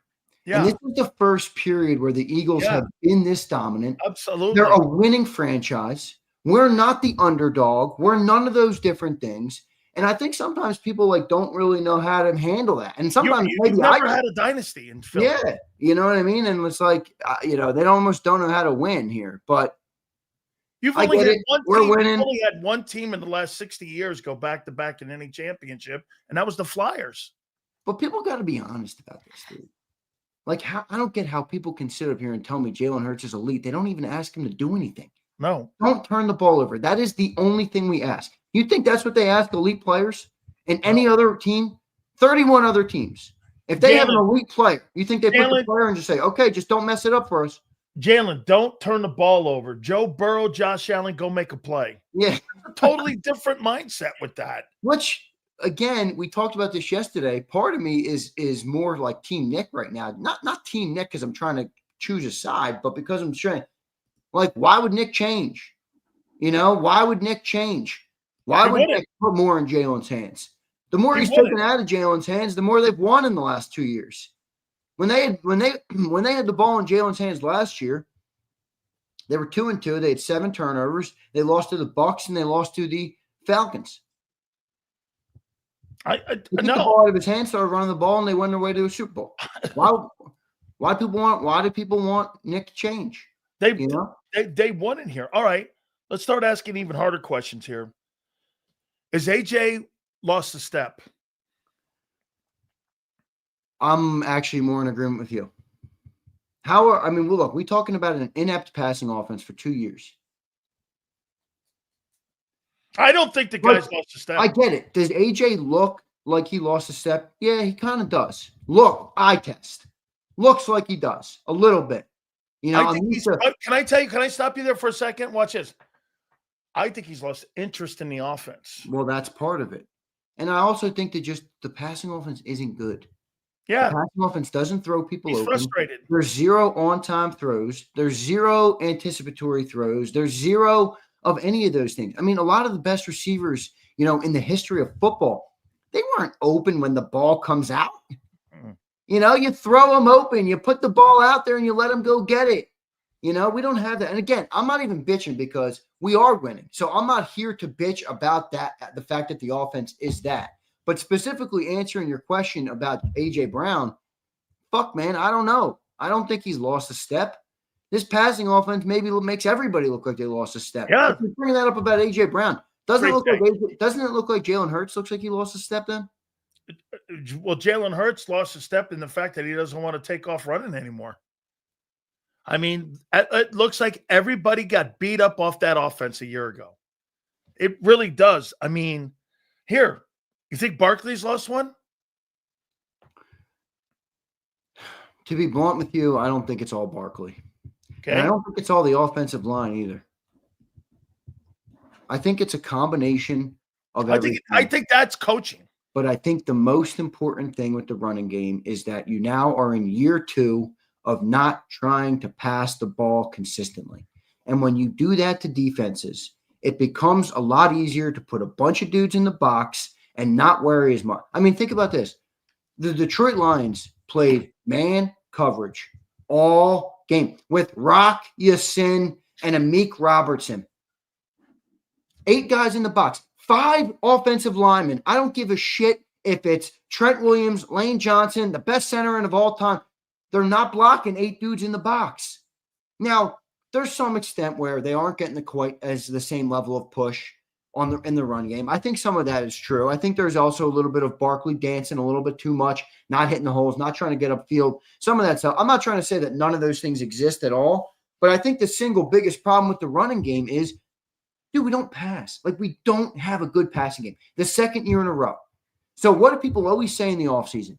Teams catch up to offenses. What happened to Jaden Daniels this year? Teams caught up with his game a little bit. What happened to Jalen Hurts year 2? He had to evolve his game because teams caught up with the RPO. Teams caught up with this running game. They caught up with the way we play. They caught up with our reliance in single man coverage on the outside, throw a deep ball. Now they're playing us way differently. They're loading up the boxes. They're dropping the safety in the box. And it's a lot harder to run when you've got 8, 9 guys in the box. You know? And that's what I think is happening. Here, I think the defensive coaches are exposing your offensive coaches every single weekend. It's just a well-oiled machine on that side. You got a guy working on turnovers and Bobby King with it. You think there's any coincidence the fucking linebackers are the best group in the NFL? You brought a guy in who has excelled at doing whatever with these guys. I mean, Nakobe Dean's career was on a respirator. All of a sudden now, he's a fucking bullet out there. I mean, then you've got Christian Parker taking the makeshift guys of Adoree Jackson, rookies at the safety spot, an undrafted safety.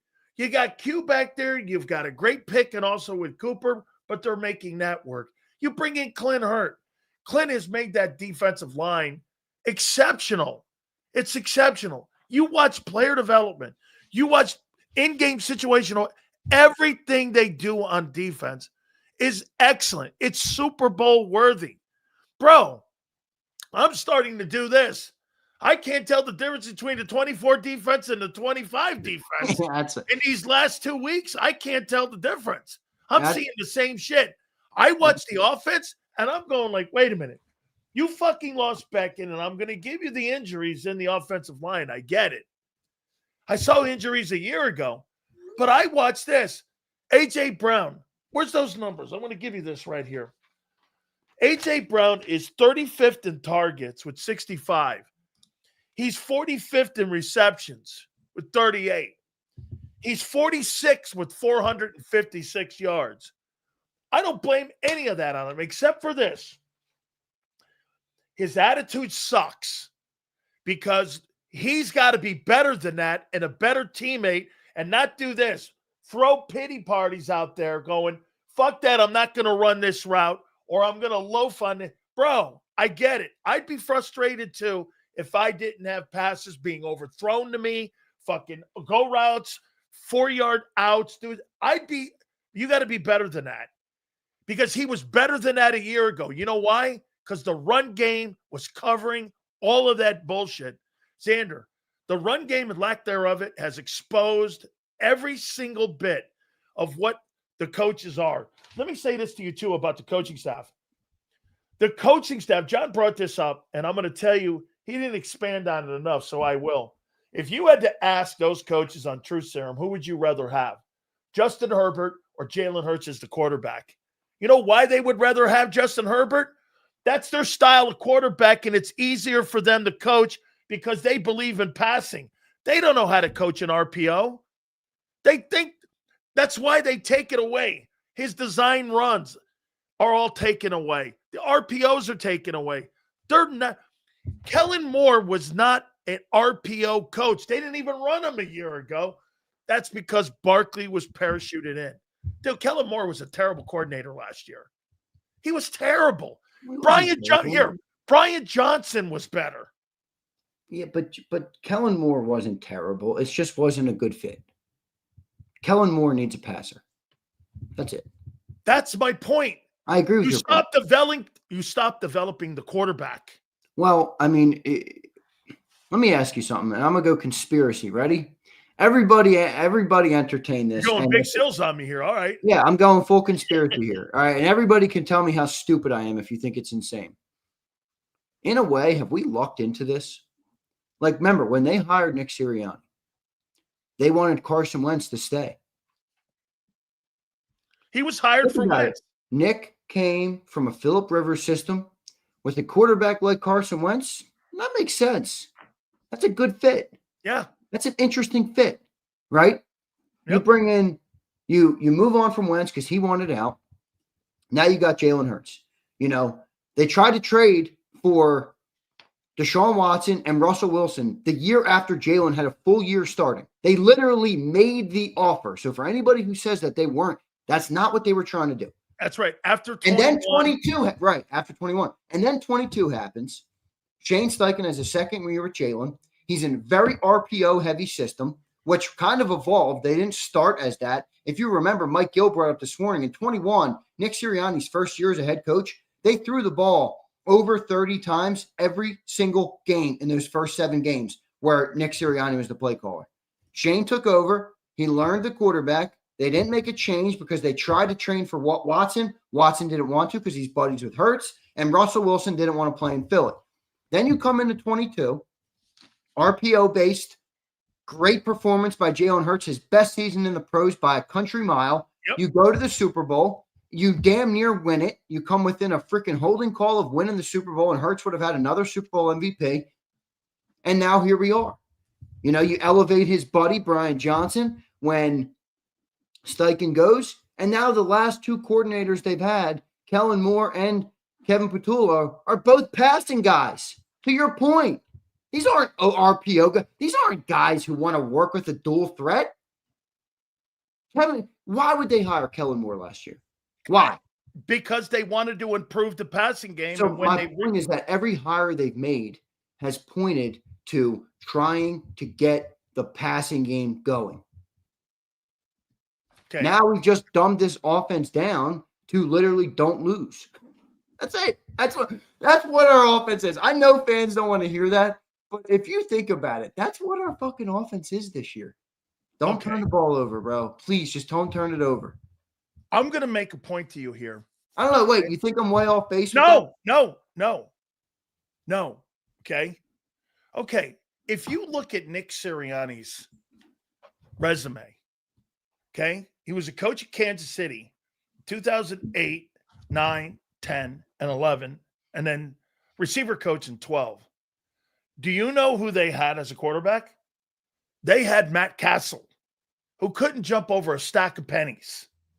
He then gets the job in San Diego, and he's Phillip Rivers' coach all the way up until he goes to Indianapolis with Frank. Who they coach? You had Andrew Luck there, and you also had Phillip Rivers there. Show me a place anywhere in his resume where that fucking guy has a guy with that skill set that he's ever coached. He's never coached a guy like that. Matt Castle, do you know what happened?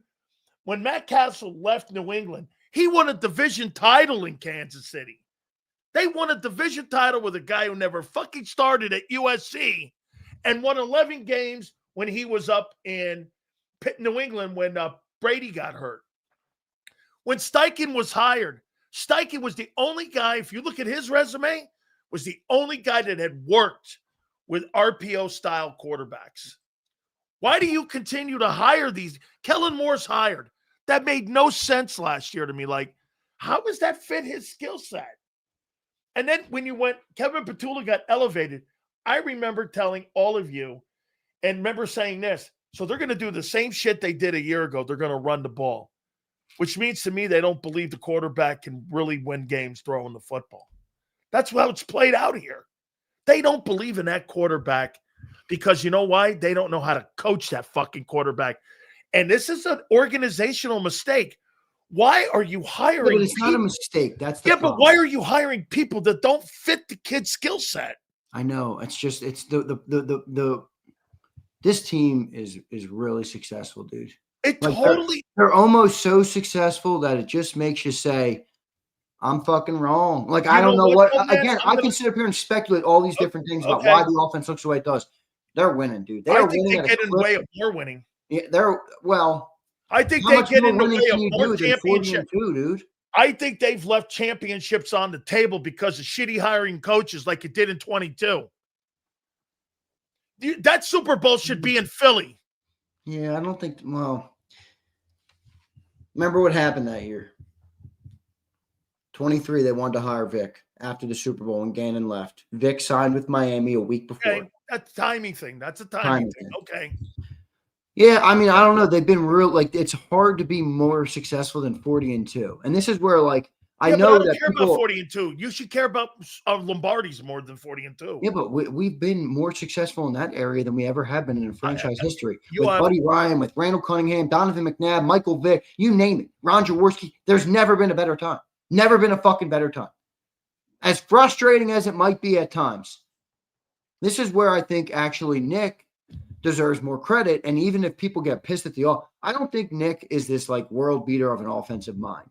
But what I think he deserves credit on is he has figured something out with this team where when you do dumb it down, as much as it might piss people off, this clip is like, dude, this is unbelievable, this winning. I mean, 40-2 Sills when they win the turnover market. I think he is a good coach when you have a quarterback like Rivers. I saw him play design those. They had the most success. Philip Rivers had 2 years of his most success of any coach that's ever coached him was with Frank and with Nick. In Indianapolis, his best year was in San Diego, was when he was the quarterback coach and Frank was the OC, and they were working with them.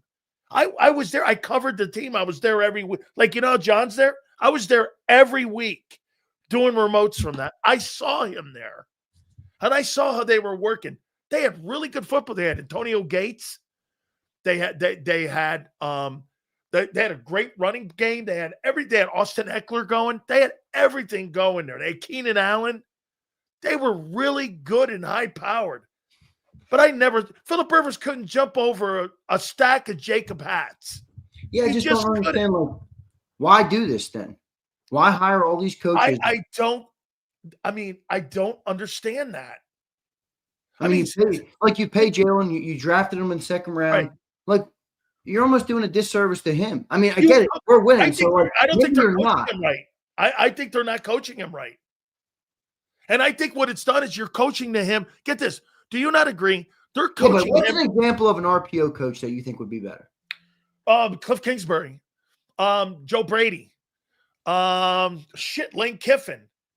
Guys like that create passing games, but have guys that know how to be able to move the sticks. Well, it's funny because I see a lot of people like talking to me about like, oh, get like Mike McDaniel or like Ronald Curry. And I'm like, dude, I mean this with respect. Like, I don't think those guys want to coach a quarterback like Jalen Hurts.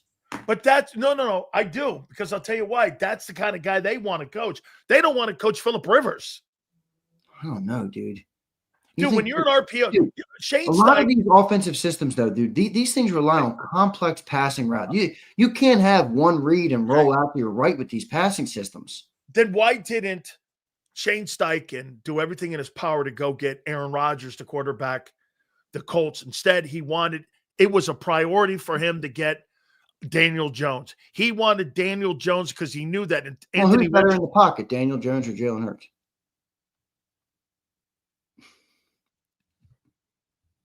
Well, again, that's maybe because it's coaching. He was awful good in the pocket in 22. Was he not? How many timing things do you remember 22 where you did that? Xander, I can't remember like every single fucking time in 22, I went like this. This guy's breaking people's backs on 3rd and long with his wheels. He broke their backs. I mean, if I was a defensive lineman, I'd be like, fuck. And now that shit's all, dude, Wink Martindale told him that.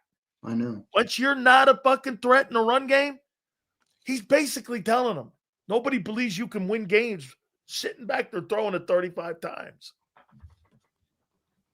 I mean, I don't get the hires. The hires, you're hiring people that it's like you're hiring people. Like, you ever gone on a date with someone you know immediately it doesn't work? And you go like this is not happening. That's kind of what this is. I don't do that. You know, you gotta get the job done. Well, depending on what she looks like, it could be it could be a short stint, yeah, but it's all good. You gotta get the job done before you go out of there. Yeah. You can, I mean, I'm not going to a date and then leaving empty-handed. You know how many 2-weekers I had? How you doing? Yeah, you're good for 2 weeks, and after that, it's no good. All right, don't get me into trouble, man. Don't get me into trouble. That's why you be out there mowing along. No, I mean, look, I think you bring up some good points about it. I just it's a weird thing. It's a weird situation for this team where they're so successful, they win so much. I don't really think they're getting the most out of Jalen Hurts. I don't really think that, but I don't know how to like. Shouldn't I just? I don't know. Am I being like? Should I just be happy? I don't know. We're 8-2. Like, should I just be happy? I just go pussy you if you say that to me, because that's what you told me. Be happy, Sileo. Like, I don't know. That's what everybody wants. Yeah, I get it though. It's tough because you do win at this clip. Hey man, the funny offense is damn ugly. It sure is. There is no doubt about it. Hey, what do you think the ceiling for Jalen Hurts is now? The ceiling for Jalen Hurts? Yeah. Well, what offense are they putting him in? Okay, the one he's in. Not very high. Okay. Well, I mean, I think he could be. I think there's throws that he's, last couple of weeks he hasn't been great, but I don't understand why they've taken away. You're dissecting now. You're picking. I know. I don't because I really don't like. I know people think I like to do this. Like, I don't like coming up. No, I know. I don't. That's not what I'm trying to do. I'm trying to talk about the team and the offense, and figure out what the problem is and add the proper context to every kind. I'm not up here to try and say, "Oh, I got you." Jalen Hurts blows. That's not what I'm here for. No. But I get it. I don't know. I don't know what the upside is. If you asked me that in 22, I would say the upside was superb. I mean, as good as it gets. Elite, legs, arm, throws, roll out. I mean, everything. He did everything. Leadership. Right. Now it's like they don't do that anymore. They don't try and run the ball with him anymore. He doesn't run the ball that much. They don't do a lot of RPOs or any RPOs for that matter. I think they've done like 1 or 2 a game. They did one last week. It worked with Dallas Goedert. I still think the ceiling is there, but I don't think it's I just don't think they're coaching him. I just really don't. Okay, what's the future and what's the ceiling for Kevin Patullo? Kevin Patullo, I think, is hamstrung by the philosophy of the team. You got my analogy. I think he's like the kid in the middle of the divorce. You like one guy, you really like the other guy a lot too. You're just in the middle here, and it's a tough decision what you have to try to go. I think he's in a really tough spot here. Yeah, I think he's hamstrung, honestly. Like, I don't believe, I'm sorry, and I don't give a fuck who says what about what. I don't believe a coach who's been an offensive coach in the National Football League for 16 seasons doesn't know how to call a crossing route, doesn't know how to call a mesh concept, doesn't know how to call any of these things. I mean, somebody charted that we run hitch routes every play.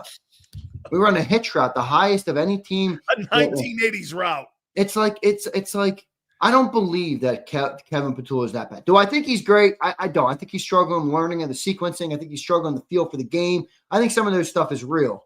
But I think he's hamstrung a little bit by the Nick Sirianni philosophy of risk aversion, where they don't push the ball. They don't want to put the ball in harm's way. They'll do anything to protect the football first.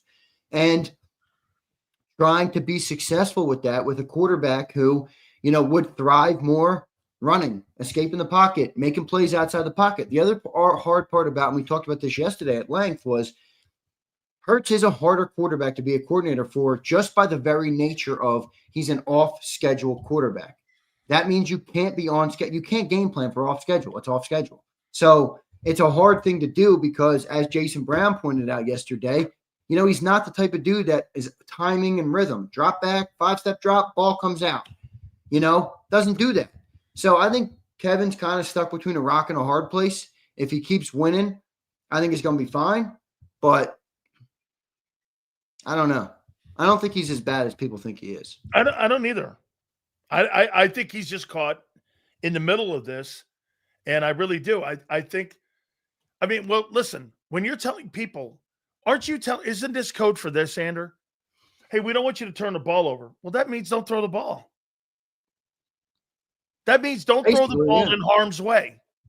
Throw the ball with the 5-yard outs. Right, the numbers would insinuate that is what they're doing. I mean, they are a bottom passing attack, and they don't care. Doesn't that doesn't cut your playbook in half? It cuts your playbook into a third, right? I mean, you're talking about how much of the playbook are they using right now? 20%. If you're talking, especially in the passing game, that's tough to coordinate when you only got 20. You know why everyone goes like this? How come they look like they're the same plays? Well, when you take the middle of the field away, You know what, to me, what I would like to see them do? Dude, throw some explosion throws. Go down the field. Say hey, Zander, throw the ball down there. So what? It's a pick at the 5-yard line going out the other way. So what? You put your defense in a better position, which is your better unit right now, and you're playing field position. Throw some explosion plays. Then you can really find out if A.J. Brown has lost a step. Then you can find out if Barkley, if you just opened it up more, there's no threat. Hey, if I know you're not going to throw a right hand and you're not going to use your power punch and you're going to try to jab me all day, bro, I know what's coming. I'm the defense, and I know what's coming on your offense. I know you're not going to throw explosion plays on me. That's the problem. It's becoming predictable again like 20. Do you know why? Hey, I brought this up too. Do you know why you're not going to have it? You've got a 23 meltdown right now in front of you, and you don't see it. You know why? Not Pumper. Big Marsh is right. Sills, one day it's AJ. One day it's Hurts. One day it's KP. One day it's Nick. That's the same shit that went on in 23. You know why you don't have that happening now? Because you got Christian Parker, Bobby King, Clint Hurt, and Vic Fangio. And that shit's not happening on their watch. They cut that shit in half. Okay? That's not happening. You got that happening on that side of the football, and Vic and those guys are not allowing that to happen. They're getting better while the offense is stagnant to even more. I mean, they're rolling backwards. They're getting worse every week.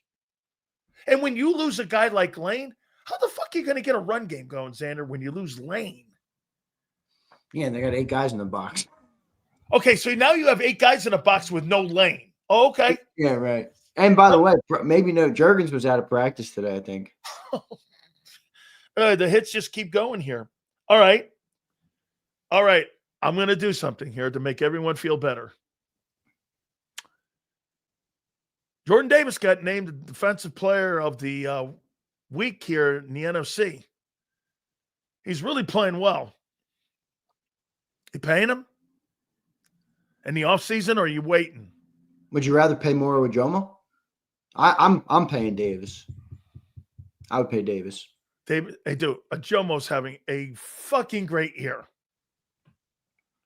Carter's come alive too. Carter has come alive too. What are you doing here? You gonna pay all 5 of them? No. Well, wait. I get rid of AJ. I am. Well, even that though. I mean, you're probably paying.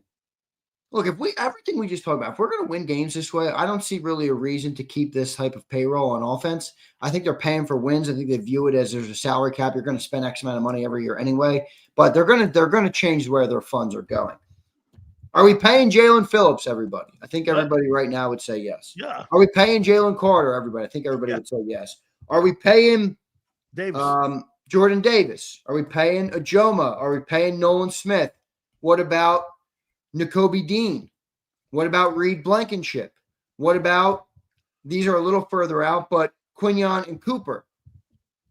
A lot of guys to pay here. I mean, looking at that front, I just named you 5 defensive linemen who need a contract. Okay. So let's go Phillips. That's a $28 million nut. Maybe you get him a little cheaper. Okay. Maybe. Okay. I'm a Prince. We'll go like this. Between 24 and 28. How about we do that? That's fun. Carter's between what? 32 and 38? I think 32 is your max there. Okay. I don't think he's played to that $40 million level. Now, I think how we probably they've picked up that 50-year option, rolled that 50-year option in like they did with Smith, and they'll roll one of those contracts out. What are you going to pay Carter? 25 million, 28? Carter, I thought you just said. Davis. Davis? And you're not getting a discount on him. I think 24 gets the job done. 24. There's not that many nose tackles making that much. Now, the thing that's going to be hard about that is he's come alive as a 3-tech. Yeah. He's been good as a 3-tech. Like, he's playing more traditional DT this year, and he's been pretty good. He's got 3 sacks or whatever, 4 sacks. I got it. I mean, I'm with you. So I think but my point is, like, in the negotiation, Howie's going to say, you're a nose tackle, and the agent's going to be like, bull fucking shit. I ain't a nose tackle anymore. I'm playing 25% of snaps at nose. All the others are coming at 3-tech. So that's interesting. I mean, I think does 25 get it done? Maybe. Good. Maybe. It feels rich to me, to be honest. I'll tell you what, I'm not going to let a guy walk out the building unless Jomo goes like this. You think he can get Milton Williams some money? Milton Williams to who? Or Jomo? Jomo? 28 mil? 26. After paying Carter and Davis? No. I'm asking you what his value is, you think, on the market. Well, remember, he's got another year. So he'll have next year, too, in Philly. Well, that will help in negotiations if they want to extend him.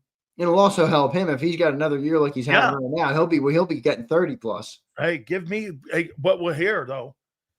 Yeah, money in the bank versus money promised. Remember, as a player, do you don't pay him promise this me the offseason? money, bro. Do you pay him this offseason? Yeah, it's cheaper. 22. Yeah, but you're gonna Carter. You're gonna have to give the extension because Howie doesn't wait on players like that. Davis is up. He's got the 5th-year option next year, but if you don't pay him in the summer, he's probably going to walk in free agency because he'll do what Milton did. He'll go test the market, and then somebody will give him a big bag of money. So what are you doing with Dean? 17? I've been saying I would pay Dean, but I do understand how complicated that is from a business. It is complicated. It is still complicated. But remember, you got to pay him as much. You got to pay him as much as Bond. No. No, you don't have to pay him as much as Bond. Okay. No. All right. You're not giving him 17. I would love to keep Nakobe Dean. Patrick Queen got that. Yeah, this is a challenge, my friend. I'm already up to 120 million with Dean being signed. Yeah, but remember how he's going to do it. They're going to. This is why they're going to put money up front. But you got 200 million on the other side over there. I'm just saying, cap hits are going to be low. Cap's probably going to go up another 25 mil. They're going to give a bunch of money in signing bonuses as part of the reason they said they were saving cash last offseason so they could build up their cash reserve. Money up front. Exactly. So Carter deal, probably get a bunch of money up front. Davis deal, probably money up front. Jalen Phillips is, to me, the most interesting. Well, here's the problem that you're going to face also. If Jalen Phillips and Jordan Davis land on a Pro Bowl, now we go tier 2. Wait, get ready for this. That's 26 million. Do you think Quinyon Mitchell will make All-Pro this year? First or second team? One or the other, either one. First or second team puts you in the big tier 1 number. All right. Do you think Cooper DeJean will be the All-Pro nickel this year? One of my great predictions? Absolutely, I do. Okay. He's the best. You think Jalen Carter will be an All-Pro this year? Probably not. But do you think Jalen Carter will be an All-Pro? I think he's got a chance by the end of the year. Remember how he was the rookie of the year, was a slam dunk, and then it faded because he faded? Could be the I opposite. think if he ramps up and he keeps it going, He'll change the narrative quick. I think he could either land on first or second team All-Pro, and that puts him in tier 2 again. Bro, let me tell you something. If Jalen Phillips makes the Pro Bowl, that's 28. Yeah, this is going to be interesting, man. If Jordan Davis makes the Pro Bowl, God forbid he makes All-Pro. Oh, man. He won't make All-Pro. I don't think, at least. Okay. He might not. But if he makes the Pro Bowl, you're talking 26 mil, bro. That might be light. That's the 5th-year option. I think people are going to be like, why are they talking about this right now? But I think what people should take, because the business of football has to always be talked about. Exactly. And I think people should understand that this is these windows, as we've talked about, they don't stay open. Now, how we can make good decisions and elongate that window, and you can have certain things that will extend that window. But in history, Super Bowl windows aren't like 10 years open. They're just not. They're 3 years at max. Yeah, 3 to 5 years. I mean, that's the best. Cowboys won 3 in 5 years? Yes. Chiefs won 3 in 5 years. Mm-hmm. They look like they're about to go into a rebuild mode a little bit if they don't get to the playoffs this year. So I just think it's something to keep an eye on. I mean, and it really is why I think many people want, they don't want to fall asleep at the wheel in this offense, because there's a feeling, and I can't speak for everybody, there is a feeling, I think, every Eagle fan, that we could get got playing offense like this. I get it. We've won so much. Our defense looks so damn good, and they're getting better every week. Maybe we don't get got, but we are playing with fire. So you don't want to waste this opportunity. Who do you think has had more of an impact on the defense in the last month, Jakobi or Phillips? That's a great question. I'd almost make you want to go push, because both of them have really, really brought it all together. I mean, Nakobe Dean, look, Jahad Campbell looked awesome. He did. I have no problem with him. Nakobe Dean is like a fucking beast out there, dude. I mean, dude, I was watching the tape on Nakobe Dean. Watch him anticipate in coverage. I'm not talking about getting downfield. I'm not talking about shooting the gap. I'm not talking about run defense. I'm talking about in coverage. He was reading, anticipating. He was starting to run the route before the tight end for the Lions ever even got to his route. Nakobe Dean is better now than he's ever been before the injury. Absolutely. That's how good he's played the last 2 weeks. Absolutely. So it's hard for me to just say Jalen, but Jalen has also changed the pass rush, opened things up for Jordan and Jalen Carter. No coincidence. Those two guys have had their best games, right? Absolutely. Hang on there for a second. I got to do something here. He's cat must be giving him shit or something. No. I gotta let one of my monkeys out there. So go ahead. He was in here with me for whatever reason. I need him jumping up on me. But you're right, man. I mean, he's gonna have to make the decisions. But how does that affect the offense now, though? Because now you're gonna have to make some decisions on that other side. Xander, I agree. 18%. The cap's gonna go up probably $25 million. That's not gonna cover all this bullshit. That is just not gonna cover it all. I mean, dude, now look, if there's one guy to figure it out, it is totally him. Do you think the offense is going to cost us this year? Yes. Everybody in the chat, do you think the offense is going to cost us? Yeah. You see what Dan Orlovsky said? This is not good enough to win the Super Bowl. I don't know if he's right, though. I honestly didn't think the offense was going to be was going to be right last year without the passing game. Xander, come on, dog. That was one of the greatest running attacks in history, though. I know. And get this. And what created the passing game in the Super Bowl was the element that the run game was so good.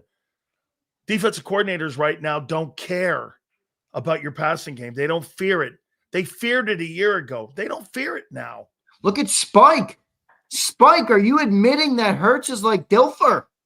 Wow. Spike, you're not admitting your boy is like Dilfer, are you? By the way, it's funny. and you might have to hit Philly 500 with this. I don't think he's guilty of this, but you know what's happening in this fan base? They're like Cowboy fans. Know how we always rip the Cowboy fans for their love of Dak Prescott? Yep. It's the same thing with Eagle fans and Jalen Hurts. Oh my God. They're in love with Jalen Hurts. I've never seen anything like it. What do you make of Dak and the Cowboys this weekend? Good team. Hey, by the way, getting Quinnen Williams and getting Overshawn, I think that's going to help them. I mean, I think the Cowboys, you heard all the coaches, they've gotten better since week one. They've gotten better now with the additions. Hey, and bro, Dak's having a sensational season right now. He's having a really good year. He's one of the top quarterbacks in the NFL right now. There's no doubt. Dak's playing real good. You know who else is playing great?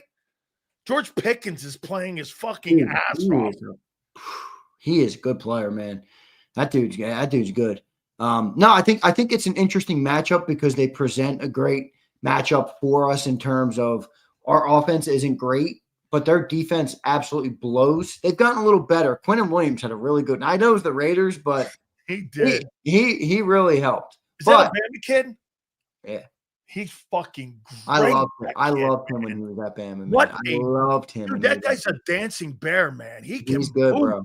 Yeah, he's really good. Hey, did he play with who was on that? I think he played with I think he was right after Jonathan Allen and Daron Payne. Okay. He was after them. He was Did he play with that defensive end with the Texans? Probably a couple years, maybe like a year. But he was after. The Texans guy was after. Okay. Quinnen was at Bama. Because he's been in New York for a bit. Yeah. I think he's in year 4 right now, if I'm not mistaken. Oh, yeah. Well, then he played with the kid, the Will Anderson. He played with him. He got drafted in 2019. So he's been a little older than that. Yeah. He probably only had a year with Will Anderson. I think he played with, yeah. What do you make of the Cowboy? How do you feel about the Cowboys? No, I think it's a good matchup. I mean, their defense stinks, so maybe our offense can get going. It's going to be no Lane and Cam. Well, we don't know yet on Cam, but we'll see. Okay. No Lane. It's going to be a challenge. Obviously, they're losing a player of that level. And then you have their offense. And the thing I think that's helping the Cowboys offense this week is they got a perfect weather. They're at Jerry's World.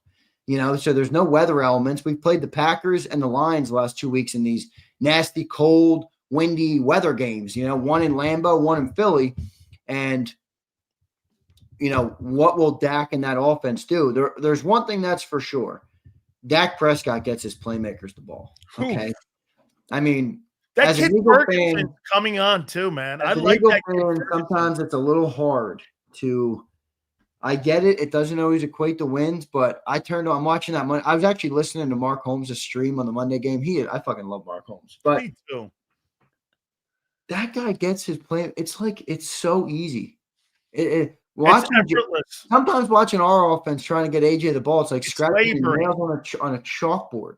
Yeah, it's Dak just like boom. Net George Pickens 160 yards like butter. Nothing. So they're going to move the ball. I mean, I think our defense, though, I gotta see. I think that defense is going to be good, man. So it's going to be a great matchup, though. Prince is mad at me because I called Eagle fans Cowboy fans. Prince, I urge you to go over to Twitter and read about what some of these Eagle fans talk about Jalen Hurts, bro. It's crazy talk. It's crazy talk. I'm telling you right now. Let me ask you this: you think Dak Prescott's better than Jordan Love and Jared Goff, right? Dak, what did you say? Dak's better than Jared Goff? You think Dak's better than Love and Goff? I think Goff has had his. Or do you think Goff is compatible to him? I think he's similar, but Dak is a little bit more, elusive. He can move out there. So I think Dak is a better. I think he's better in the pocket than Goff. Yeah, I think all things equal, I would probably take Dak over Goff personally. Yeah, me too. I'm a Dak guy. I've always liked Dak's game. I've always thought he was a good quarterback. I know Eagle fans don't like hearing that, but let Vic Fangio tell you. He's the one who said it this week. Don't get mad at me. But don't you agree? Don't you agree he throws the ball better than Jalen? Is that a question? No.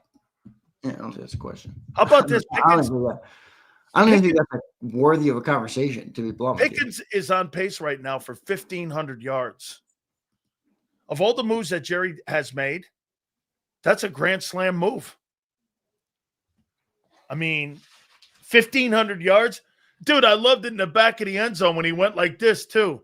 Because he just missed it. He had that toe toucher, and he goes like this. And then, hey, but Jerry's such a theater guy because he goes, I've never seen a fucking wide receiver ever do anything like that. And you're like, come on, dog. You've had some of the greatest people in your I didn't know George Pickens was this good. I knew he was a good player. I thought he was going to be a good compliment. Who was throwing in the ball, though, in Pittsburgh? Nobody. Is he having it?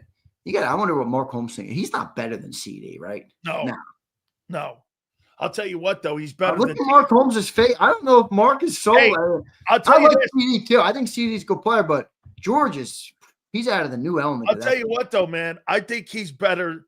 I think he's better than T. Higgins, who's considered the best number 2. Yeah. How about this?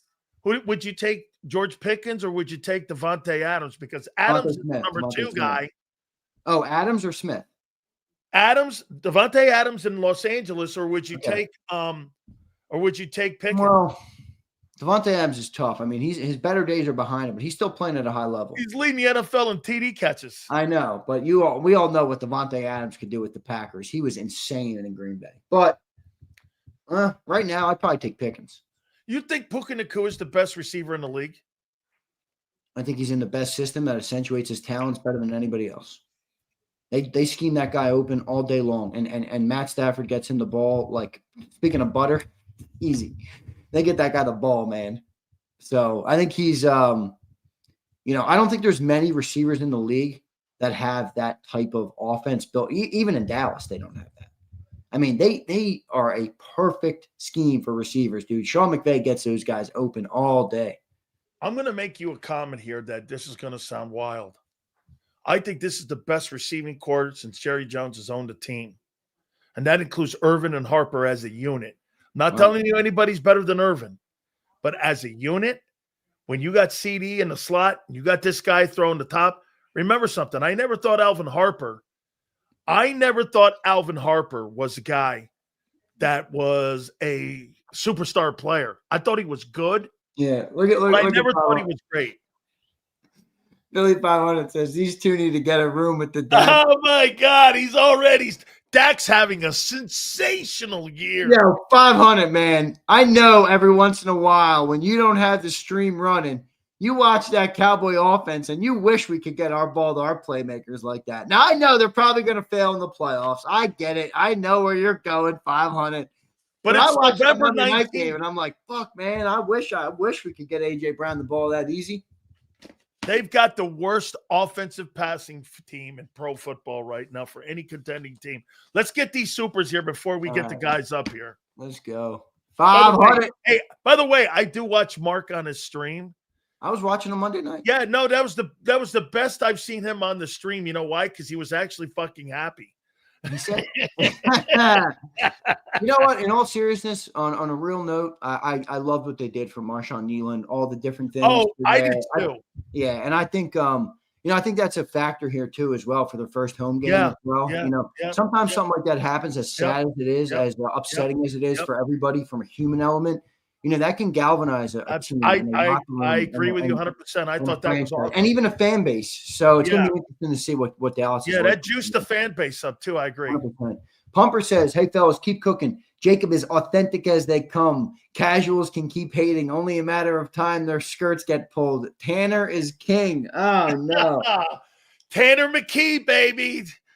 The guy. You know what's interesting about the Tanner convo? Like, everybody keeps telling me if we had a passing quarterback, they would get sacked like a bunch. And I'm like, bro, Matt Stafford's like 28th in the league. Dak Prescott's tied for 25th in the league in sacks taken. Jared Goff is 20th in the league in sacks taken. It's all the dual threat guys who get sacked more than the pocket passers. They're harder to block for in the passing game. Yeah, and the pocket passers get rid of the damn ball, even if it's a pick. Yeah. Darker says Jalen Hurts has least brought us success in the playoffs. Yes. That's correct. He's 6-3, dude. There's no doubt about it. Yeah. Nobody's talking it's a team game now. It's a team game. Yep. Jalen Hurts does not play defense. All right. He didn't have two of his playoff games last year were not that great. The Rams game and the Packer game, not that great. He was excellent in the championship game and the Super Bowl, 100%. Correct. But The defense is the reason we beat the Rams. The That's defense right. is the reason we beat the Packers. We had 4 takeaways and 3 interceptions on Jordan Love in that game. So you got to add in the full context, but he delivers. Absolutely, Here's man. Big Marsh.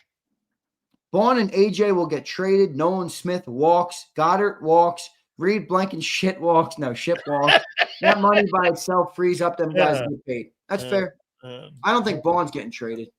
Why would you trade Vaughn? You would not trade him right No, now. I don't think so. You wait. He's got another gear on the team. I see what he's saying though, where Nakobe Dean would be cheaper and younger. NG said, oh no, Lucius, my bad. Lucius says, just looked it up. In 22, Hurts' most thrown route was a deep out followed by the slant. This year is short out routes and hitches. Yeah, tons of out routes and hitches.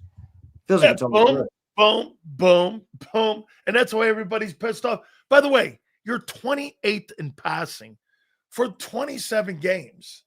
We don't pass the ball, man. Wait a minute.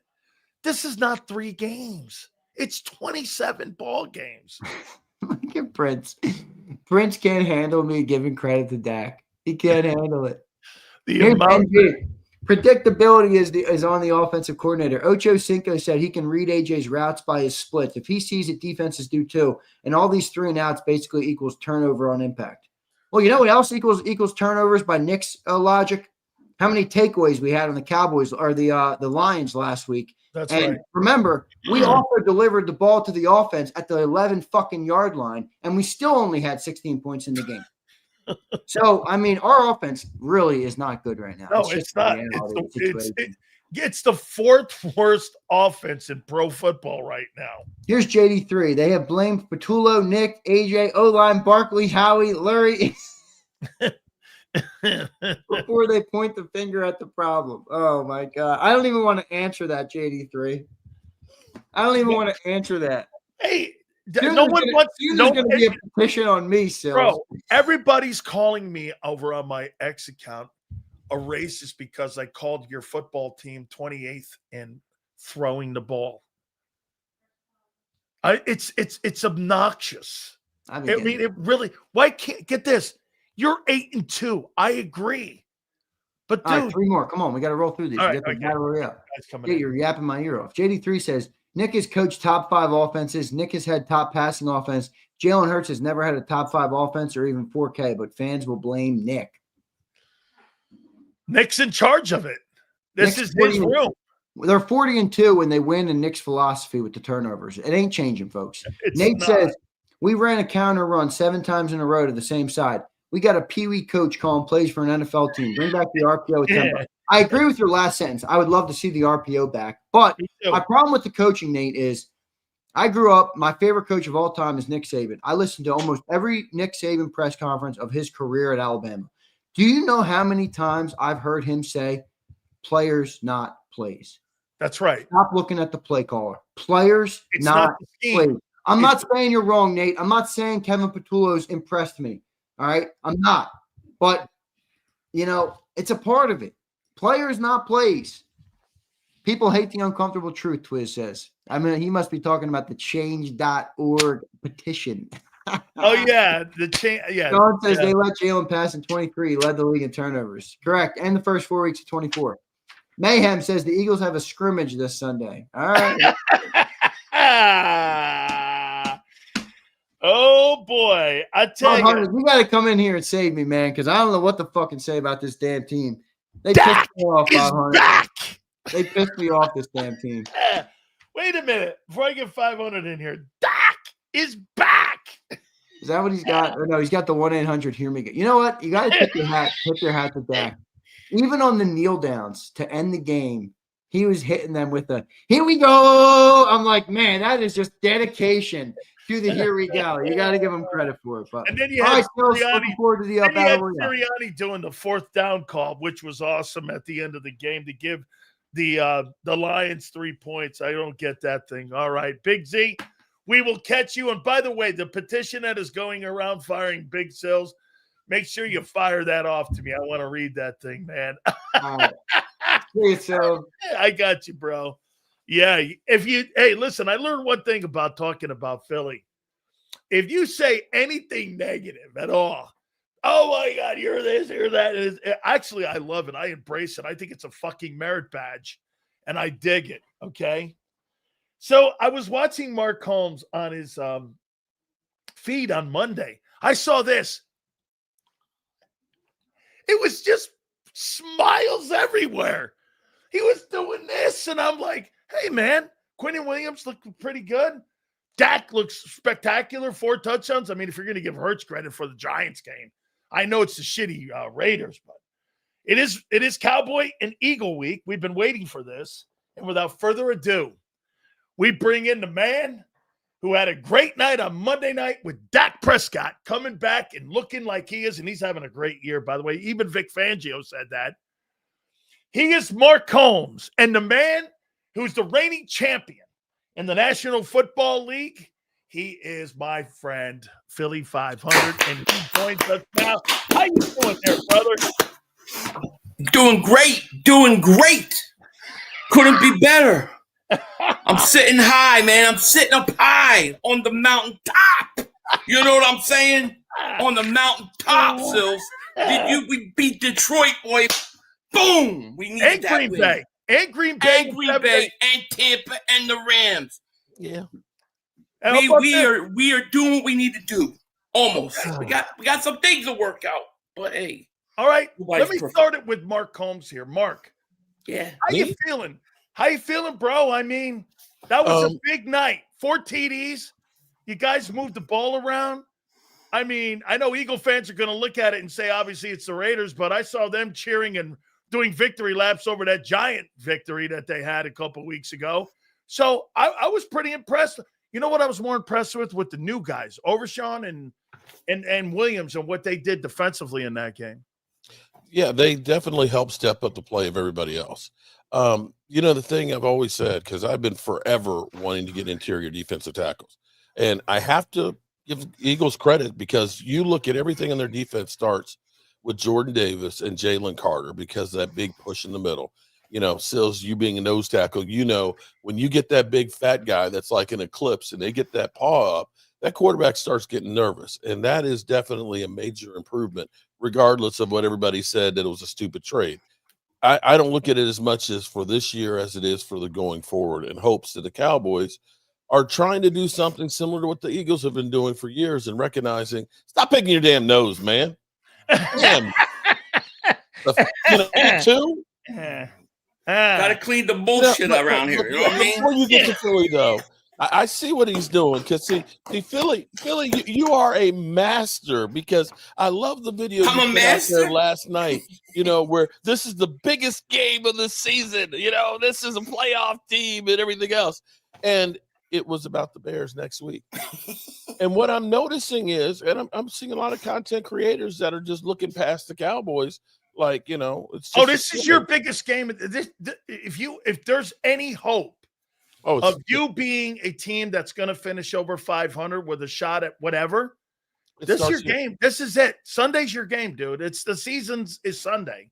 Well, here's what you actually have to look at it is our playoffs have started now. Yeah. Every week is a playoff game. It's to try and keep hope alive. You've got to win, and you're looking at the Eagles right now. If we're going to have to win the whole effing thing, we got to beat the Eagles. Absolutely. All right. And they're flying high, except on the offense. Here, Philly.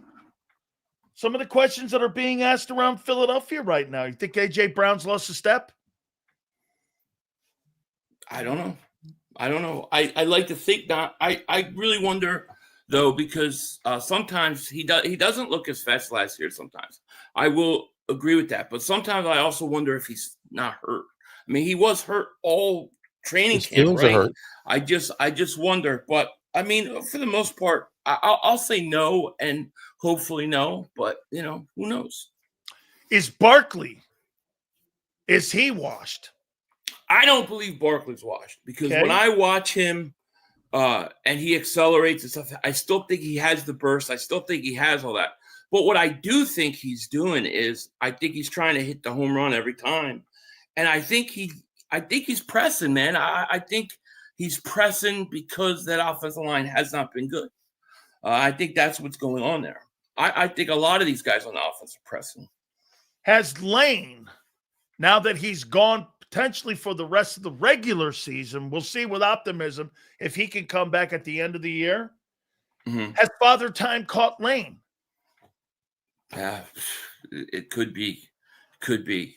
Okay. How could I possibly? I don't know. Well, then, it could be. A reason I'm asking you all these questions is, well, then explain to me over the last 27 games, why is your offense and your offensive passing game with all of this, why is it 27th in the league? Right now it's 28th. It's one of the 4 worst offenses in pro football. Listen, why is it this way? If those guys aren't washed, what is it?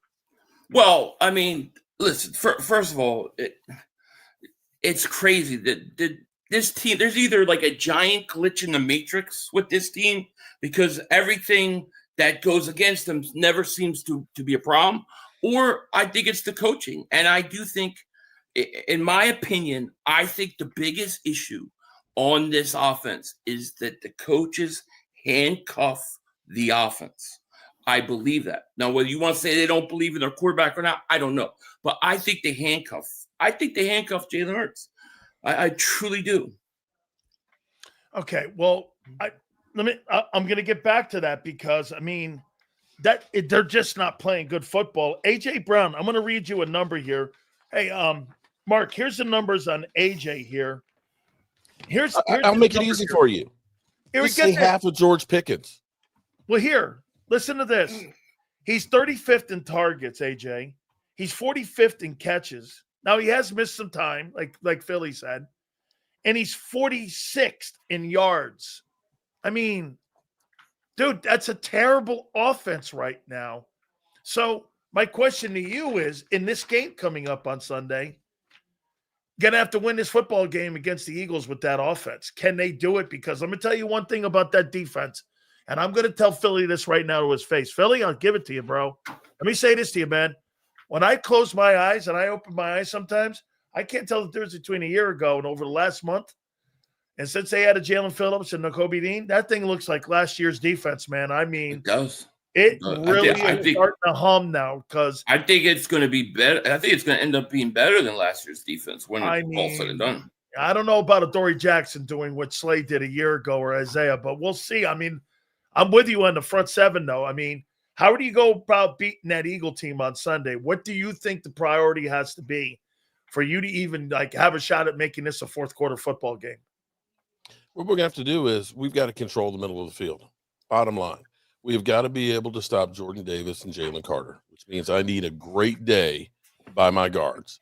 Now, I got a crazy stat for you. Now, I get people are saying that stats don't matter, but if you listen to Pro Football Focus, if I told you that Cooper Beebe was actually rated higher than Cam Jurgens, would you be surprised by that? No, I wouldn't. No.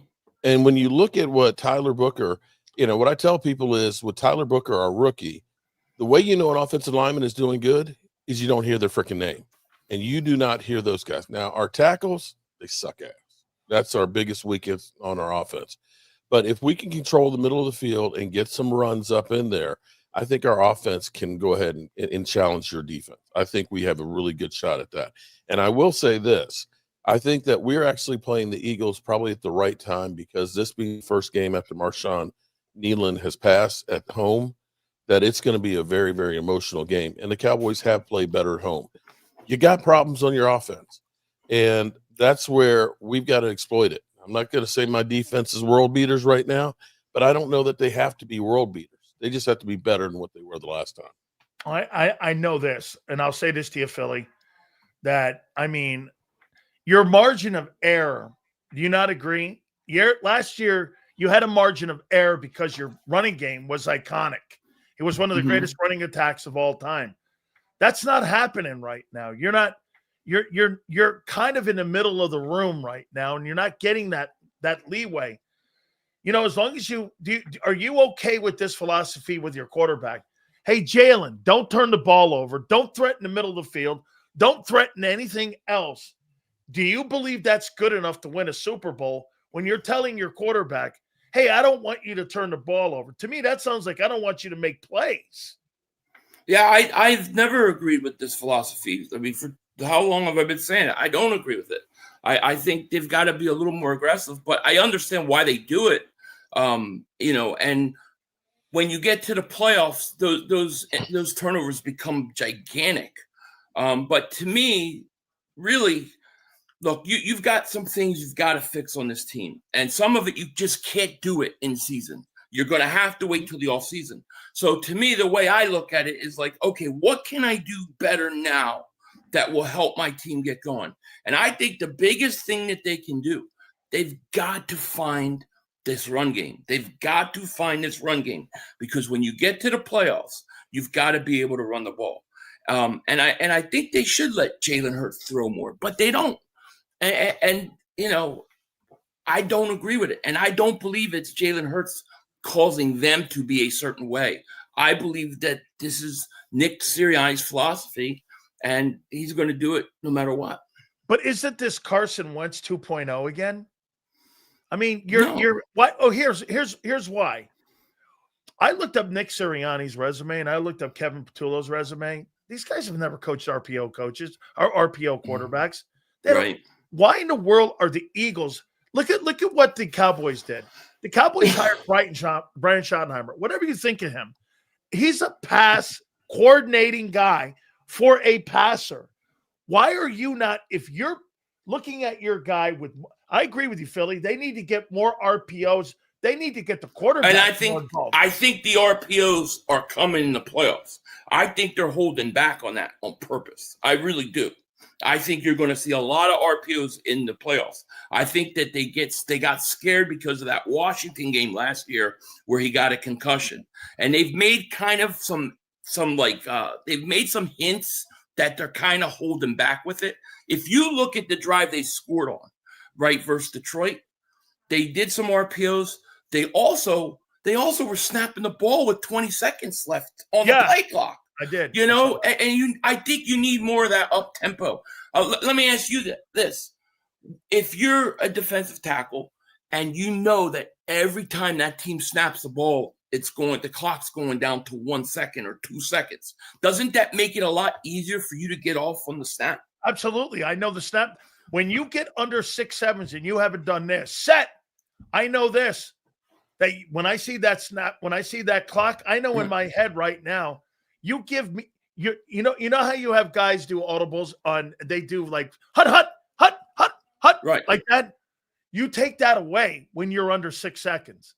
When you're under 6 seconds, I know that you're snapping the ball. That gives me advantage on my takeoff, which means guess what? I put my offensive lineman in a really tough place, and that means I'm getting on the edge. Right. Well, I think that's coaching, Sills. It is. I think that's the coaches that's putting getting him in a bad position on time. Mm-hmm. Right. Yeah.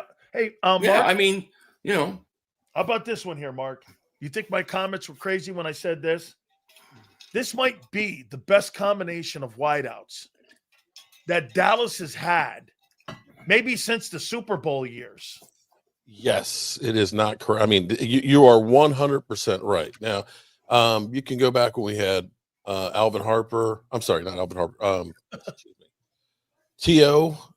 and Terry Glenn and crew. That was a pretty good setup that was there. But right now, when you go back with Alvin Harper and Michael Irvin, this is definitely. Let's stop picking your nose, man. No, he's doing the ring. The amount. I'm sorry, I'm shining my ring before I here. go back to that, wait a minute, Sills, I'm shining my Super Bowl. Ask you a question. Yeah, because see, you are uniquely. You're old like I am. Okay. You actually played for the Cowboys, okay? Mozzie Sills. Don't bring that up. All right.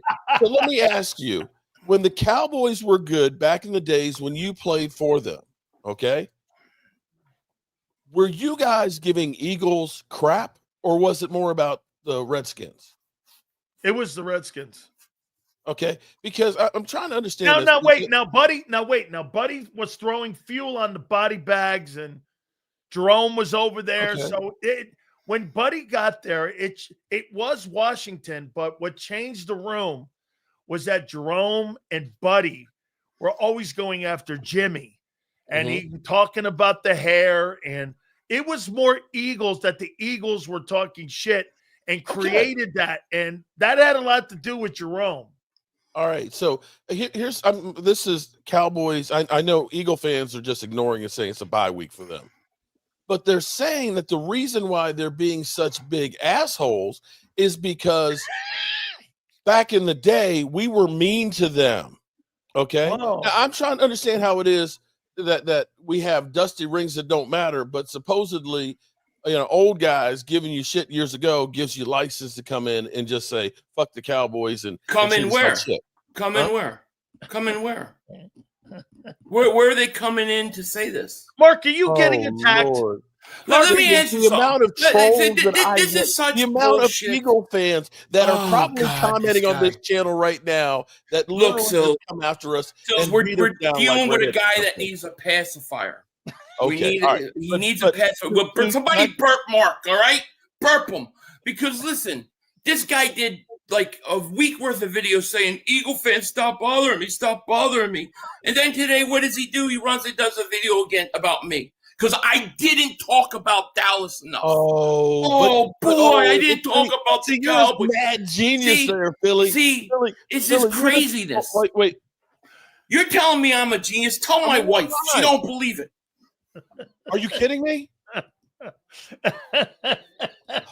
Wait a minute, Philly. Wait a minute. Listen. I gotta just give me a second here. I got an emergency. Okay, just bear with me. Okay. Okay. He's going to go eat a chicken wing or something. Hey, but wait. Listen. Tell me. Go ahead, brother. Go ahead, man. I mean, no. But I mean, it's like I told everybody he'll come in with a prop today. I bet he does. See, I told you. I knew it. I called it. Damn, I'm good. That's all right. It's perfect. Here you go. Yes. So here's the thing. He's crying now about Eagle fans complaining about something. He must have been sleeping for half of the Cowboys rivalries, because they have rivalry with the Giants. They have rivalry with the Eagles.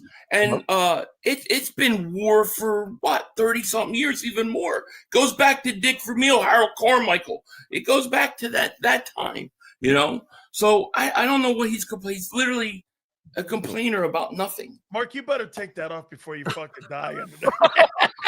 That's all right. Well, listen, we should find out. We should find out what is Dallas today. So 4 wins divided by 4, 5, 3 months. So they're 1.3.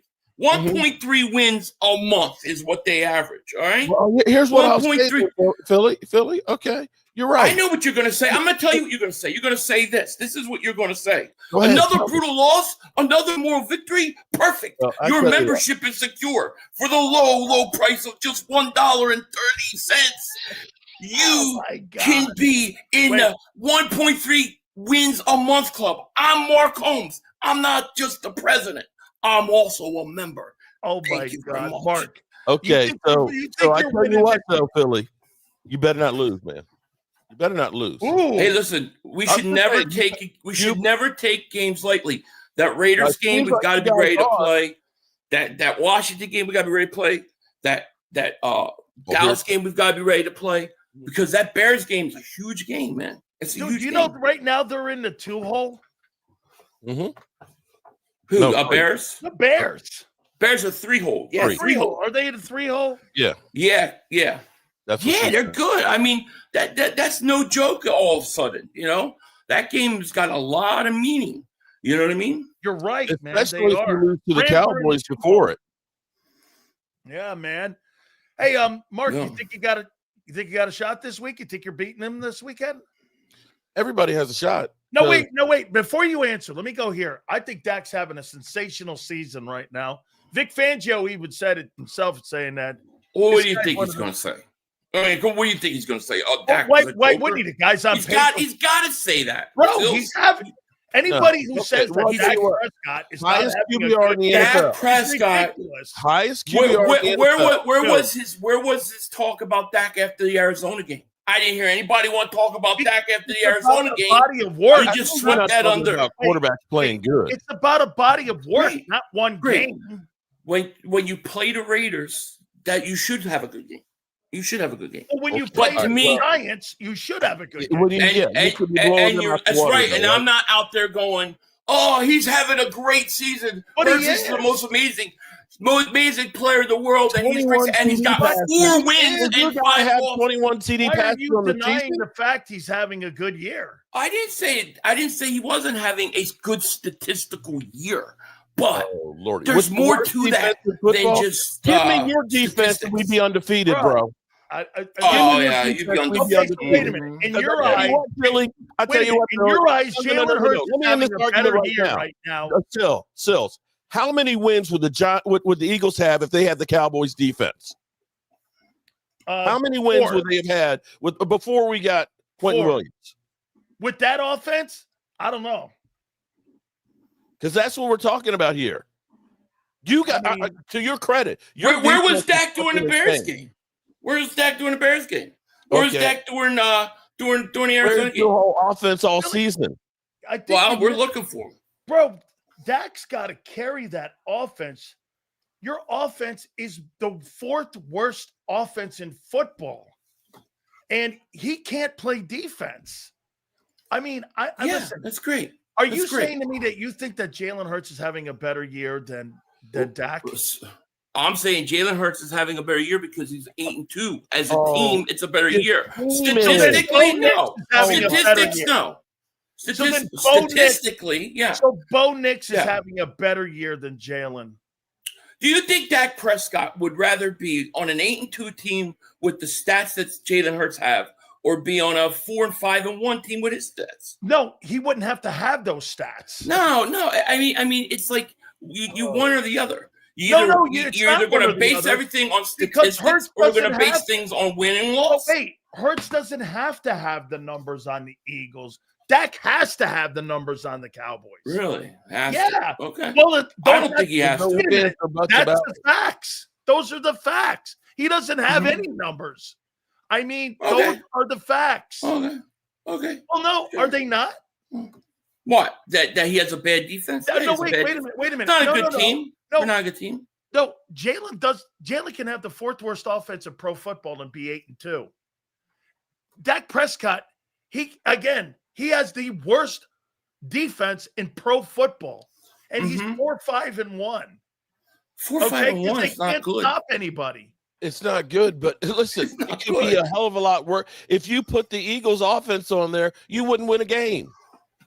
With that defense. if I would have Dak Prescott, then I wouldn't have the Eagles offense because he would be I'm not amazing. saying for that the guy's not flawed. I'm saying this. I'm not saying the guy's not flawed. I'm saying this, that anybody who thinks that the Eagles have any kind of offense right now is crazy. That thing stinks. They've been Wow. bad, especially the last 2 weeks. Nobody has denied that. But it's Nobody's the whole denying year. it. Those Okay, numbers but are you're over still saying that 27 Hurts is weeks. better than it's playing better than Dak. Okay, wait. What are you But doing? I won't listen. and yet they just came Wait. off a Super Bowl and they're 8-2 now with the Right. number 1 seed. The key word is you can't make it up. Philly, they. Wait. That's Hey, right, Wait, Mark. I'm going to wait, Mark. You do have to They. give this credit. You listen. The objective in anything in this thing is to win ball games. There Yeah. is no doubt. Amen. Okay, Amen. and Except for you guys think that the statistics matter that's not- more. that's not what I'm going to say here. Okay, do you think the risk-averse mentality, in your opinion, Philly, do you believe with no margin of errors, you think this is a remedy for winning a Super Bowl? No, I think it makes it a lot harder. Okay. I think it makes it a lot harder to win a Super Bowl. Fair. I think the biggest factor for the Eagles is, like I said, you can't fix everything offensively right Correct. now. Yep. You can't, but you can fix certain things. You can get better and not give up. I mean, I can't tell you how many times they put themselves in. They have a 2nd and 4, a 3rd and 4, and it becomes a 3rd and 15. You can do better with the penalties. I think you could find the run game. I think there are things that they can do to be competent. I don't need them to score 30, 40 points a game, right? With that defense. I need them to be competent. The other thing I'll say is I think the most important thing for the Eagles, I really believe this, they need home field advantage. They need home field advantage throughout the playoffs because the weather is the great equalizer. You saw it in the Detroit game. You saw it in the Green Bay game. You want to be in a position where teams that maybe are better at throwing the ball and rely on that more have to now play more of the Eagles style. I think home field advantage is huge for the Eagles. Hey, Mark. Maybe more than anybody. That Overshawn kid is good. You're right. He's still got a ways to go. You can see he's still hesitating, but once he gets his leg and gets the confidence, because I'm still amazed. To me, 343 days ago was when he ended up messing up his knee. Yeah. He ended up tearing his ACL, the MCL, and the PCL. It's just unbelievable that he's even on the field.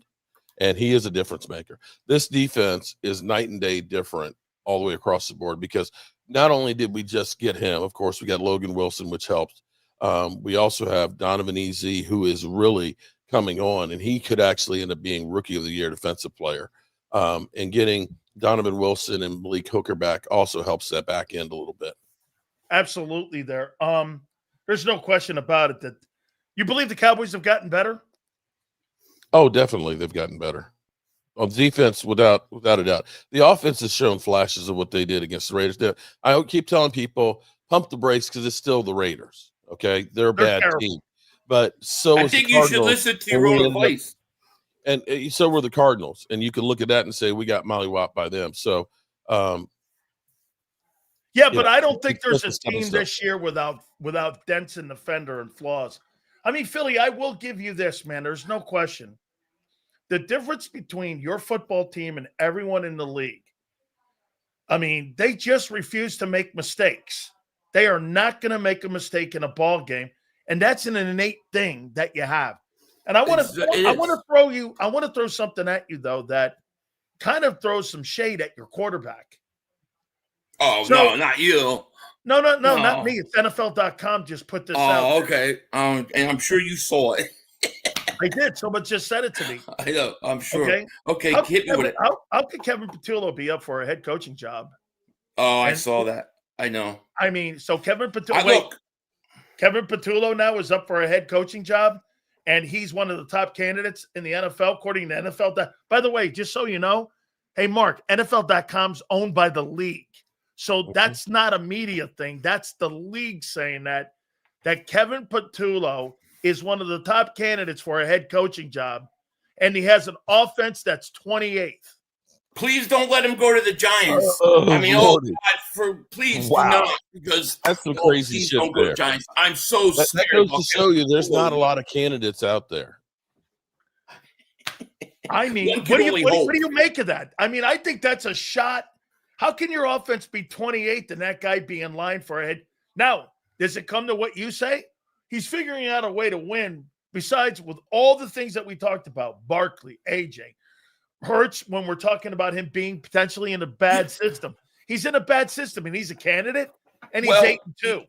I will say this, and one thing I do agree with Xander on is, and I think people miss this, is, and I'm not saying he's a great offensive coordinator, because there are a lot of things I don't like, especially in-game adjustments and stuff, but this is a system that Nick Sirianni wants to run. This is basically his offense. And then in that book of his offense, you can do what you're going to do as a coordinator. If you remember with Kellen Moore, the problem that we heard early, and we used to talk about this, I complained about this a lot, was they would say that Kellen Moore would run Sirianni's offense with elements of his offense mixed in. I didn't like that. And you were also talking about Nick Sirianni earlier, about him being the head coach for a quarterback that's an RPO quarterback. Well, he was never supposed to be coaching Jalen Hurts. They brought him in for Carson Wentz. We got to keep that in mind. What do you make of Sirianni, how he's handled the team this year, brother? Look, I think he does an okay job as a head coach. I think some of the calls on the field stuff haven't been great. I don't know what's at the end of the game. I mean, give me what you thought. I got to tell you, dude, I was so frustrated with that offense. I was like, just do it. Go ahead, go. Because I was so sick and tired, but it wasn't smart. And, I think Nick, I think that he takes risks sometimes at the wrong time. Like, some of the things I wish he would risk are different. But, I mean, I think as a head coach overall, I'm okay with him. But I just wish he would stay out of the offense. I wish he would let a coordinator come in and have complete control of the system that they run. Yeah, I wonder if that comes more from upstairs. All right, Mark, here we go. And I'm going to ask you guys the opposing teams. Here we go here. Last two ones. All right, Mark, what's the score Sunday? Cowboys and Eagles. What do you got here? By the way, this will be one of the most anticipated streams with you two guys this weekend. I can only imagine, and I can't wait for our pre- and post-game show, too. It's Cowboys week. All right, Mark, you go first. Why I got to go first? No, you got to go first now. 24 to because 6. he's the champ. 24 to 6. 24 to 6 who? Cowboys. 24 to 6 Cowboys. I'm writing this shit down for sure. The emotional win. 24 to 6. All right. This guy's on drugs. Wait. Philly. Dude, wipe that cocaine off the nose, Mark. hey. I hear you. Mark. Or Philly, what do you got this weekend? Well, my biggest fear for the Eagles is that they're overlooking this team because let's face it, you're not playing a good team. You're playing like a team like the Raiders or the Jets. So, a letdown is what I worry about. But I think that this is going to be a week where you got no wind, you got no weather. And I think that Jalen Hurts always seems to play really good, especially after these weeks that Sills and everybody else crushes him and kills him all week. I think the Eagles are going to go out there, and I think they're going to win this game 34-24. 34 to. I think Dallas will score a little more. And look, the defense, as good as they've played, teams are going to at some point score points. It happens, So I think 34-24 Eagles. How many yards did Dak go for, Mark, against that Eagles defense? 289. 289. Mm-hmm. And he'll end up having the Dallas Cowboys all-time record in yards. And I'm saying 34 points, which is a lot of points, I know, but I think the Eagles, the way they played the last 2 weeks, I think that the offense is going to have an explosion this week. 34-24. What's Hurts' line? I'm going to say Hurts is going to throw for 250 yards, 2 touchdowns, and I think Barkley's going to get a rushing, and then I think there's going to be a defensive touchdown. Okay, guys. Okay, now over under. How many videos does Mark put out today? At least, he's probably, what do you got, like 30 right now? So I'm guessing probably, he'll go away for a while. He'll come back with some bullshit, and then he'll come back later with some bullshit. Then he'll record while vacuuming with some bullshit. I don't have any comments. Then he'll get done and he'll take a chicken out of the frost and he'll make a video about that. And then he'll go, I don't know, make some food videos short. So probably like another 18 videos. How many videos on Mark? Mark, how many videos will 500 do on you? Let's see. 5. 5 between now and Sunday. You two guys are spectacular, man. I can't wait to see this game on Sunday. You know what? I really can't. It's because of you two. And by the way, Mark, watching you on Monday. Hey, Philly, did you see him on Monday? He was I was watching. He was just like doing a jig, and he's doing this, and he's dancing around. Well, I couldn't see too much because I had Dak's superpower on. Remember these things? Every time they go on offense, here we go. It comes out. Truthfully, when Mark is happy, I shut it off. When Mark is happy, Sills, if he's happy, I shut it off because I can't take it. I don't like him when he's happy. Oh my God, I don't like it. Guys, I love you. I like when he's unhappy. You two guys are the best. Guys, I appreciate you. Hey, Philly, thank you. Hey, Black Friday sale, 1.3 wins a month membership clubs. Get it now. Hey. Wait, Mark, what's the shirt say? Oh, win the whole effing thing. Win the whole effing Dak, thing. I'm on my knees. Get out of here, you two. I appreciate you. Oh, guys. Lord. Oh, my God almighty, man.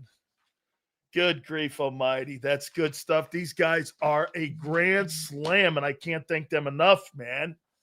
I really look forward to that segment every week, man. I do. That is spectacular. By the way, Mark's got me check. I check. Hey, New Jersey Maniac, I know I've got to check you out. I'm checking Mark Holmes out. When he goes live and the Cowboys, like, I think I've watched him 2 weeks in a row, and I don't watch anybody. I don't want, I mean, me even finding a YouTube channel is insane. I'm looking going, Mark Holmes? There it is. Okay. And here he is doing this. The game before against the Cardinals, he was like this. When the game will end, please. Oh, don't stop the clock. Please don't stop the clock. Please don't stop the clock. And then on Monday, though, whoo, man, he was all jacked up after them 4 TDs, man. They pulled his ass out. Mark, you're good people, man. We love you very much. All right, let me pay some bills here with Morgan & Morgan, the #1 injury law firm in all of America for a reason. That's because they defend families coast to coast, making sure you and your family have the best attorneys covering your family if you've ever been hurt or injured on the job. This will be the easiest decision that you ever make, is going and getting Morgan & Morgan. Folks, I promise you, there's cases all over the country where you see Morgan & Morgan, a family-owned business that goes in and defends families like yours. Go to forthepeople.com/Big Sales or Pound Law 529. That's forthepeople.com/Big Sales or Pound Law 529. And do me a favor, you tell them Big Sales sent you. There's a reason Detective Johnson is the gossip king. Oh, did you hear? Jackie and Tom are getting a divorce? Sad. Well, I heard that Ashley Had work done on her face? Yeah, oof. Just like there's a reason Morgan & Morgan is America's largest injury law firm. Injured? With over $25 billion recovered for our clients, there's a reason to go big. Bathroom? Okay. Morgan & Morgan, America's largest injury law firm. Oh, okay. Ignite your nights with free live entertainment daily, only at Live Casino and Hotel Philadelphia's Center Bar. 7 days a week, enjoy some of the region's top party bands, performers, and DJs as they take the stage in the heart of the casino action. Great cocktails, live music, and lively moments. It's all happening at Center Bar at Live Casino and Hotel Philadelphia. Visit livecasinophilly.com for more details and the complete list of upcoming events. Must be 21 or older. Gambling problem? Call 1-800-GAMBLER. This is Eric. When he got injured in a car accident, he called Morgan & Morgan. He not only gets a lawyer, he gets trial lawyers like Sam and Jessica, who are in it to win it. He gets his own investigators with briefcases, leather ones. And if you ever have questions, our customer service folks keep things rolling. Injured? We're your army. Morgan & Morgan, America's largest injury law firm. Welcome to the Jet Setters and the High Rollers, to the Shot Takers and the Tastemakers. Welcome to the Viewfinders, the Thrill Seekers, and the Night Owls. Welcome to everything you could possibly want on one 5-mile island. Welcome to the Wildwoods. Book your stay today. In our hometown, we all look out for each other. We go the extra mile to lend a helping hand. Thank you. We step up to keep our communities going strong. And at Independence Blue Cross, we're here to keep you going strong. We've been deeply rooted in our communities for more than 85 years. And that connection to members has earned us our spot as the #1 health insurer in the region. So while you look out for your neighbors, know IBX is always looking out for you.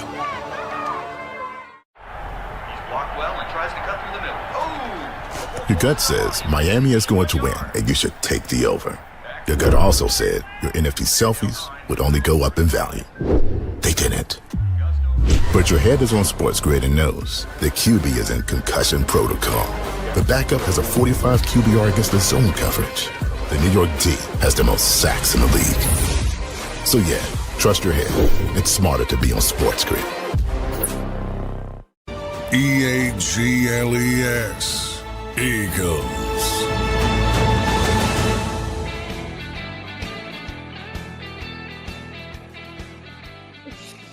Oh my God. Big Sil's National Football Show. What an indictment on your quarterback that Kevin Patullo is up for a head coaching job, according to NFL.com. I mean, they're basically saying they're winning in spite of the quarterback. That the guy is doing what basically Kellen Moore did in spite of the quarterback. Do you understand it? NFL.com doesn't put that shit out. That's not like JAKIB or Fox or CBS. That's the league. Those are league writers. That's something that comes from within the league. When you hear this and you see this, that's why I don't really take anything. Okay? I don't really take anything that people say on some of these other websites. I think some of it is really good content. But when you hear people from NFL.com, these are people like Daniel Jeremiah.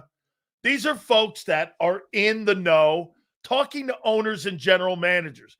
Eagles OC Kevin Patullo, a top candidate to land an NFL coaching job in 2026, is a complete indictment on your quarterback and your offensive approach. You know what they're saying? These guys right now have a problem with their quarterback, but they're winning with the 28th ranked offense. And this guy's figuring it out. Owners are going to go like this. The quarterback is not who he says he is. And this coordinator's 8-2. It's some of the stuff that D Gunn's talking about. I don't think you're getting it. I don't think you're understanding what I'm saying here. Do you understand? That has to come from within. That comes from within the organization. That's why Nick said today, and Kevin Patullo said it the other day. You know what he said? Our offense is fine. You know why it's fine? Because with the limitations the quarterback has, we're winning anyway. It's a total indictment. It's an indictment on your football team. That, by the way, okay? Hey, man, I get this. What else is he going to say? Of course he's going to say Derek Gunn's full of shit. Derek Gunn has been around longer than Jordan Mailata has covering the football team. He goes back to Andy Reid. So whatever Jordan Mailata and the mouthpiece that he is, whatever, guy. And M. Reyes, that's not a shocker you would believe that guy because you believe in mouthpieces. That's why you own one that's got Howie's name on it. You're known for loving mouthpieces. Not a shocker. Of course, Derek Gunn lied. Yeah, okay. Yeah, that's how that guy makes his reputation on getting fucking shit right. Because if he gets his access revoked, his job's over. Get this. Let me show you what a fucking idiot this guy continues to show you. What a honk he is in a knee-dragging glazer. He's a donut fucking glazer. D-Gun should know better because of it. He shouldn't say stupid shit like that. Who says who? You? Bro, that guy makes a reputation and a living off of getting shit right. Who the fuck are you to say you know better than him? You're a fucking honk, guy. You're a honk for fucking that team. You're a fucking glazed donut. You are the biggest glazed donut Eagle fan in here, which is okay. Every organization needs that. Okay? All for clicks. You know what? I see this shit going on over on my Twitter too. Okay? Are you fucking crazy? 30 years for clicks. I don't even know what you're talking about. I have no idea what you're talking about. Doing it for clicks? I wouldn't even know the first thing what that fucking means. For clicks. Who gives a shit? I do shit because I do a show. And I have for 35 years. Give me a break. Clicks. How dumb. Clicks. What do you think? I'm 15 years old? Are you crazy? Unbelievable. Dan, I wish the closed caption worked while you're live because I have to have the sound down at work until 5 p.m., but saw people calling you racist over your analysis. Such low-hanging fruit. Thank you, bro. Appreciate it. Andreas is calling Derek Gunn a liar because he doesn't like the report. That's the only reason. Andreas, only reason you're calling Derek Gunn a liar is because you don't like the report. You just don't like the report. Dak's 4-5-1, $60 million. Come on, man. Dak's having a better year than Jalen Hurts could ever think of having. Get this.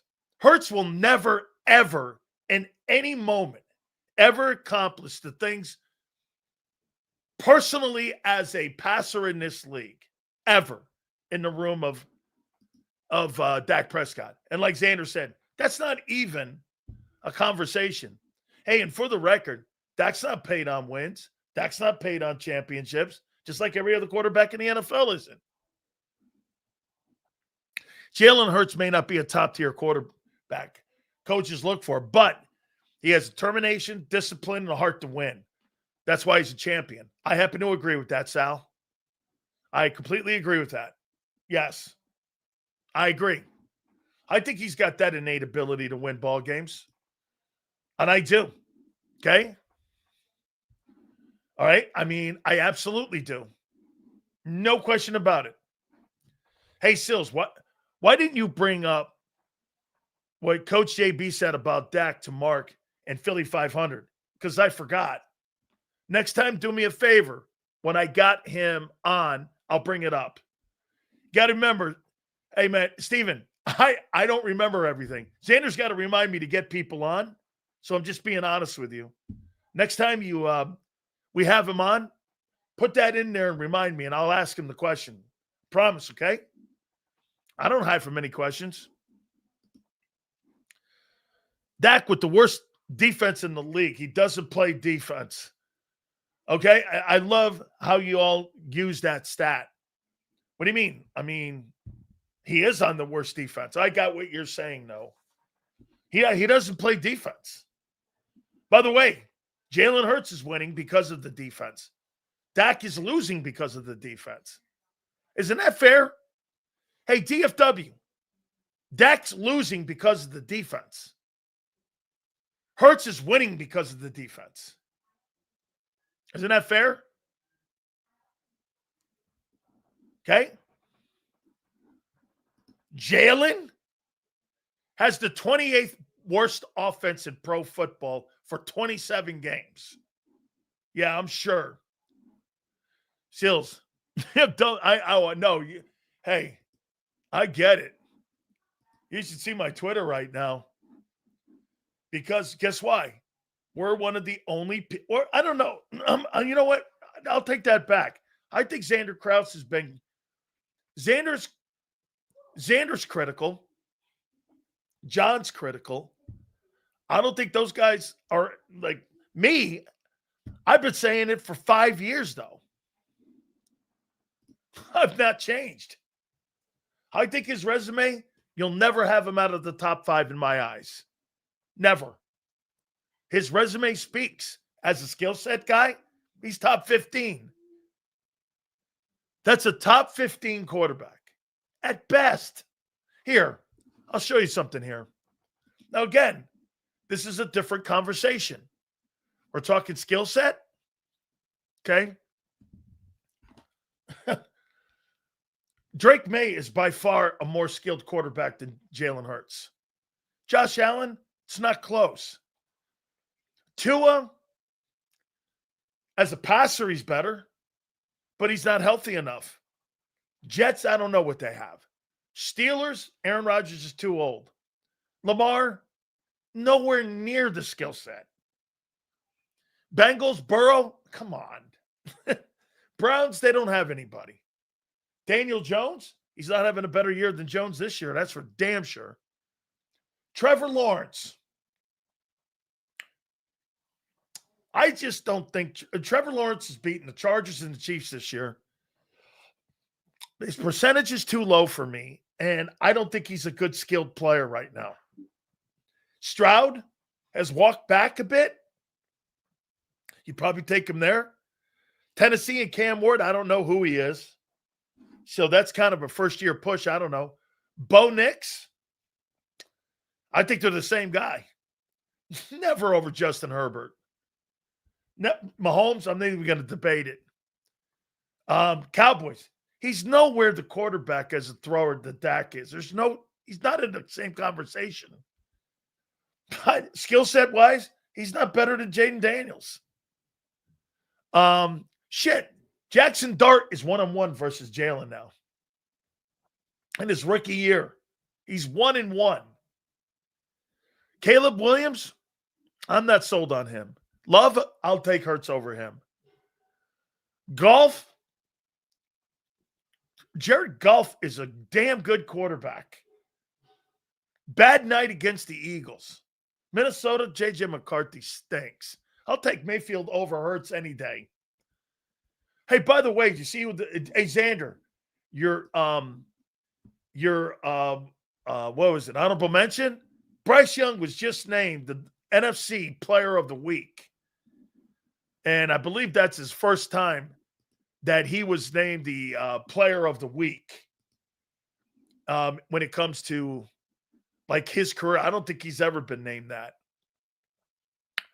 Penix, I'm not a fan. I don't know what they have in New Orleans. Stafford, come on.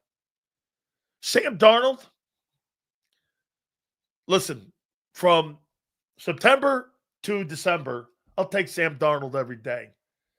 From December to February, I'll take Hurts all day. Purdy, just not a good year.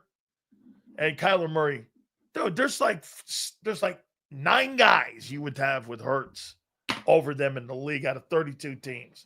Give me a break. Again, as a skill and skill set is I'm talking about.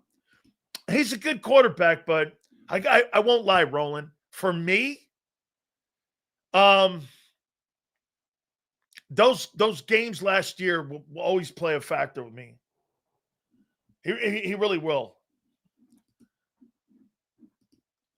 Jalen is a smarter quarterback. I think Jalen Hurts is a very smart quarterback.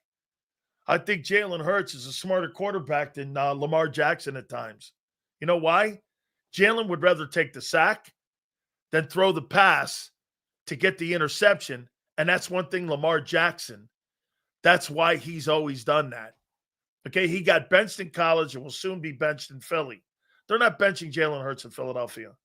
That's not happening. I'm benching Jalen Hurts. You benching Jalen Hurts, his career's over. Hurts has 1 interception and has 8 wins. Do we want more? Of course, but winning is the most important thing, period. And that's why the quarterback is being, a Daz. And that's why the coaches don't want him doing anything crazy. The coaches are the ones telling him not to do it, and he's obliging it. He's obliging it. I'm not doing it. Okay? So he throws outs. The offense is terrible. They don't turn the ball over. They make a couple plays, and they're going to go home. You're right.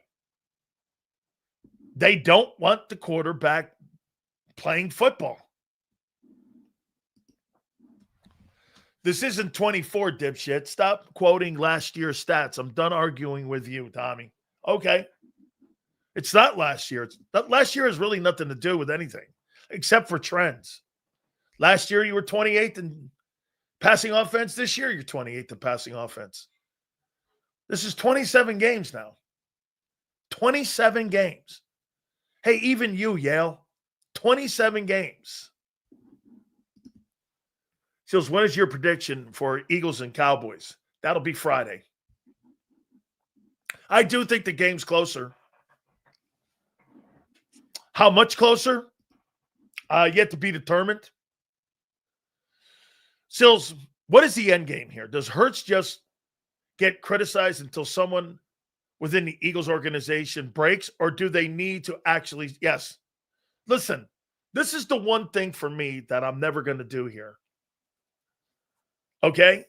This is the one thing I would always say to you. I'm never wishing for anybody to lose. I do not. Hey, for Hurts to get fired, you have to start losing. Yeah, no, that's not where we're going.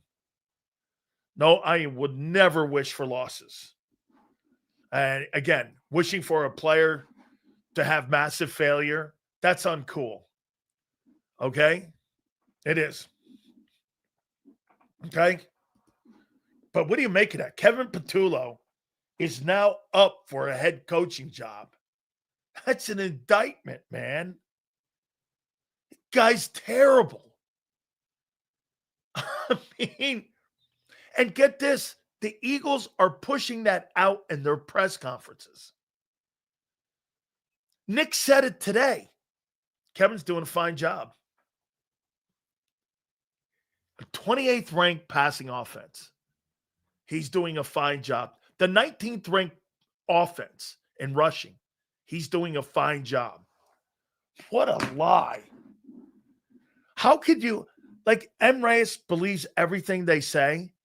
How could he say that the offense is fine? But he will. Hurts is not our leader. He's a hindrance and a borderline nuisance for our offense. This level of mediocrity is unacceptable, and his fans are deranged. I think I saw Xander say something about, what do you think the offense would be with Tanner McKee? Where do you think they would be wins-wise? And I think it would be easier for those guys to coach those guys. I don't know about wins, though, because when you throw the ball more, you're more likely to turn the ball over. It's a team game when Dak loses, but when he wins over crappy teams, he's a Hall of Famer. LOL, 2 minutes left down. I'll take Hurts over Dak any day. I mean, like I said, though, Jalen Hurts has the worst offense in pro football. And it's been over 27 games. And the only reason that, again, a year ago they won that Super Bowl is because there was the threat of the run game, even with him in it. And I've said this to Philly before, and I'll say it again. They're doing a disservice to Hurts by the way they're coaching his ass. He's limited. But when you coach him like you did in 22, he's a weapon. The way you coached him in 23, the way you limitedly coached him in 24, you counted on Barkley, and how you are coaching him now, you have regressed his progressions on him being a better player at that position. The coaching staff is at fault here for coaching him the wrong way.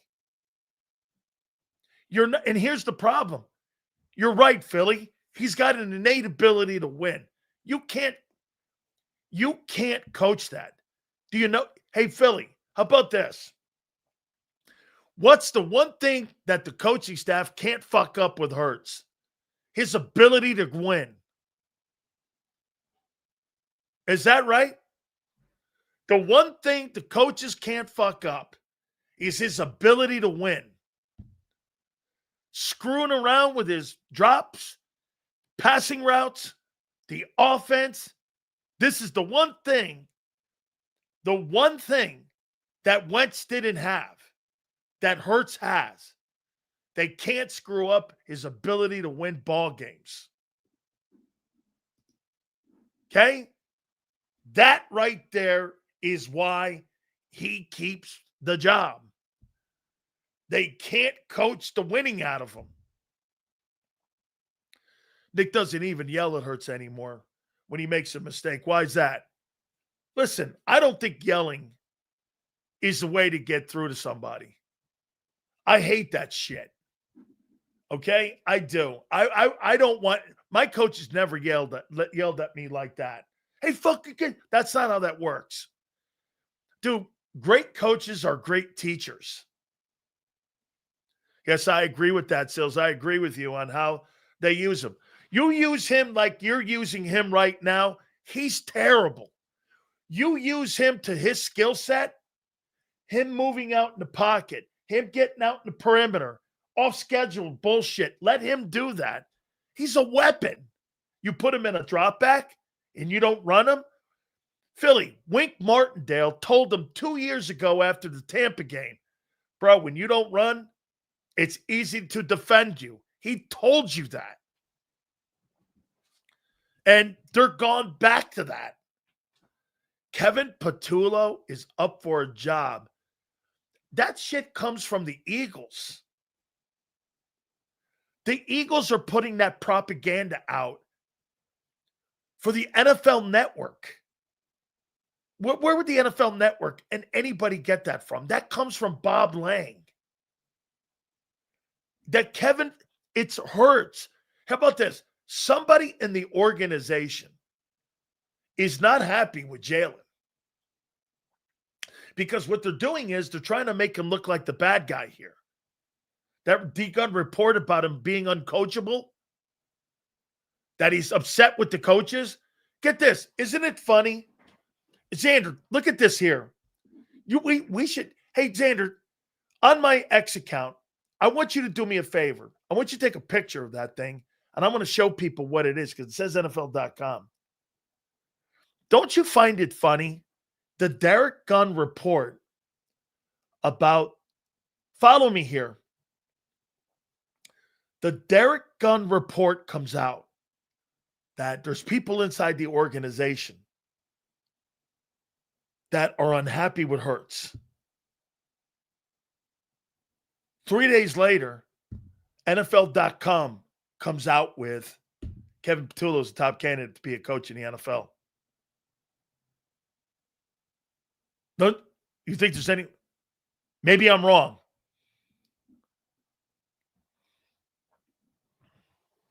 Okay. Derek Gunn, his report. Coaches are upset. What hurts? 3 days later, okay? Which teams? Dude, this is the league's website. This is not some bullshit fucking comment made by a dick like M. Reyes. This is like from the league's website. The league put this out. Okay? Yeah, like who? Brian Johnson?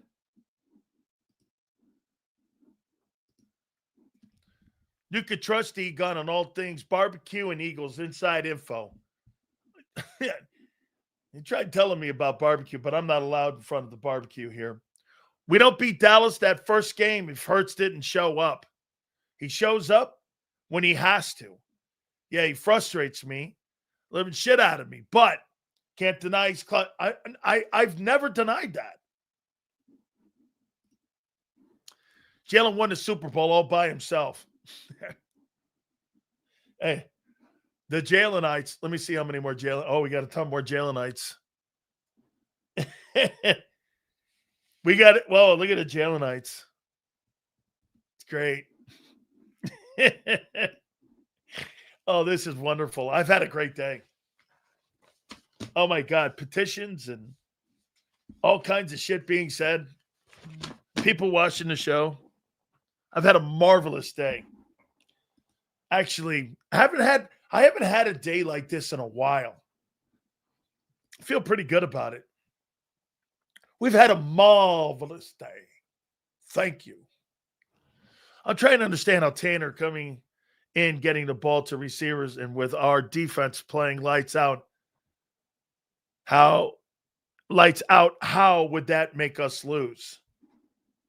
Well, I'm not saying he would. I don't know. I think Tanner McKee is still too green yet. I'm not saying that the guy is bad. Sills, what you make of the reports that Hurts is defiant and no longer believes he needs to be coached is very upsetting since I admire the guy. Hey. And then get this. Hey, Pump. Then the report comes out that Kevin Petullo's a top candidate to be a head football coach. Hey, Pump. You know me, man. I'm a talk show host. So you tell me if you think that's weird. D-Gun, and what you're saying here, Hurts is tough to coach. He doesn't give a shit about what they're saying. And 3 days later, there's a report that the NFL.com put out, the league put out, Kevin Petullo's the top candidate. And the offense is 28th. Hey, it's probably coincidence. It's probably coincidence. Right? Only in an Embrace world would that shit not be true. Holy cow. Hey, Michael, stop. He's such a worm. Stop. You can't talk about my guy like that. Not my boyfriend and my blow-up doll and my binky with his name on it. Sills, put your tin cap on. All right, Sills, put your tin cap on with me. Could this be a ploy to get Hurts to take less? No. By the way, I'm not extending that guy. No fucking way. Who, Raggedy? You ever hear the thing Raggedy Ann? Hurts' new nickname, there's going to be a new dog called Raggedy Arm. It's going to be called Raggedy Arm. Hey, here's the new Philly doll with Jalen Hurts #1 on it. It's got it right there. It's called Raggedy Arm. Raggedy Arm. You ever seen this doll? This guy will throw grounders to you. Hey, if you want to have a baseball guy, get this doll here. He'll throw grounders to you. Overthrows. This guy's a king of overthrows.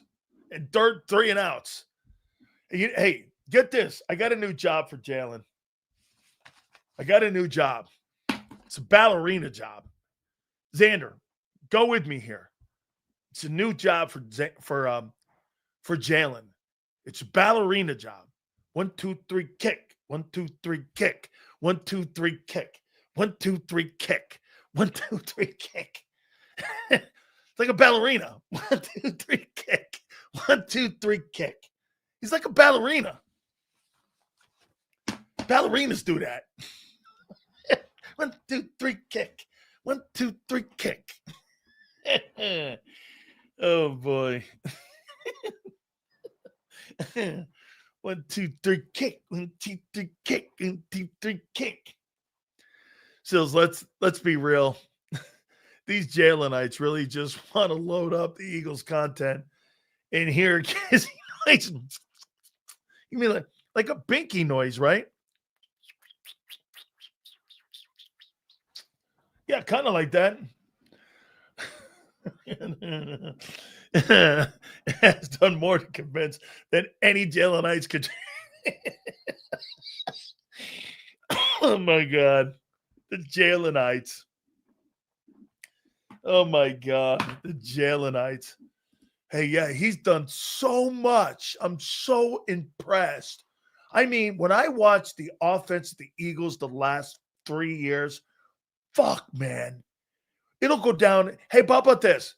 Do you agree with me that when they talk about offenses moving forward, the Montana offense, the Brady offense, the Cowboy offense, you know the one thing they'll mention with the Eagle offense, if you win another Super Bowl, you won in spite of that guy.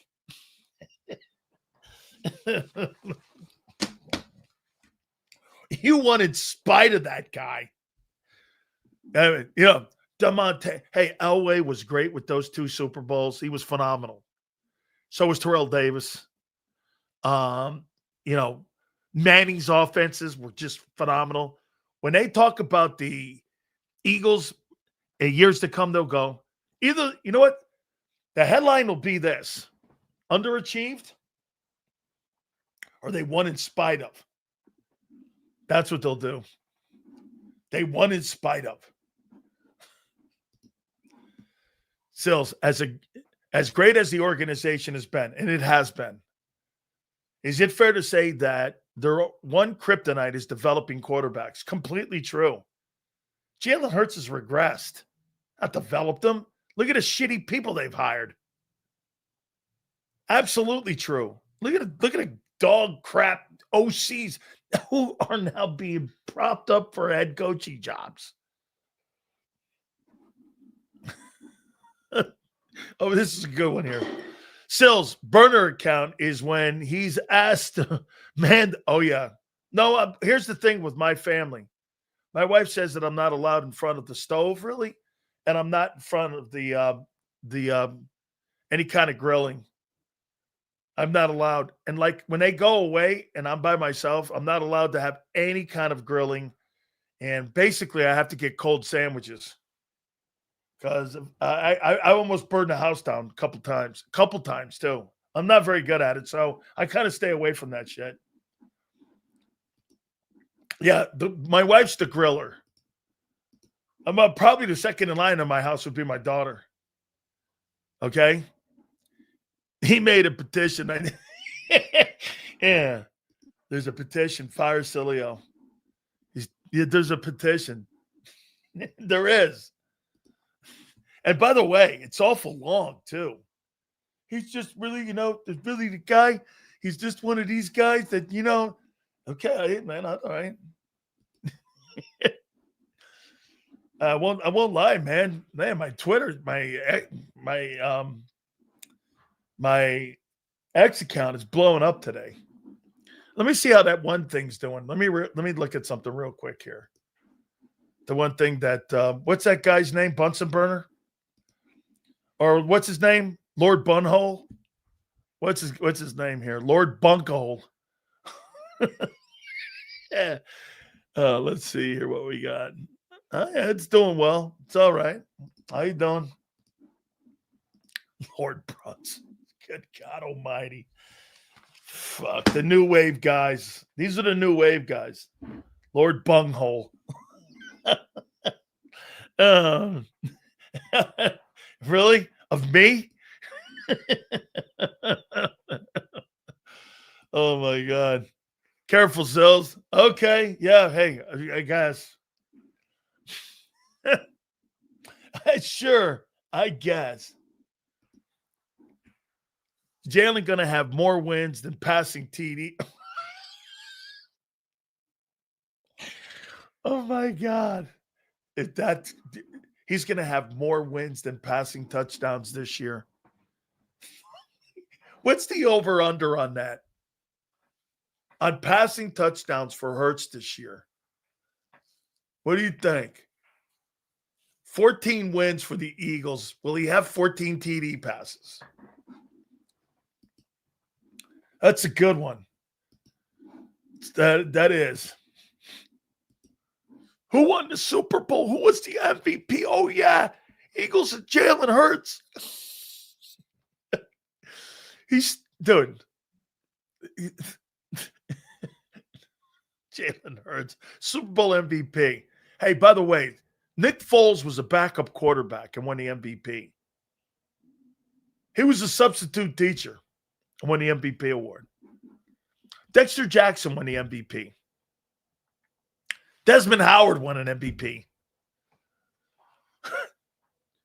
From now on, Jalen, Trent Dilfer, Hurts. Oh, my God. Best defensive quarterback in the league. Wow. Oh, my God. Too much fun today, man.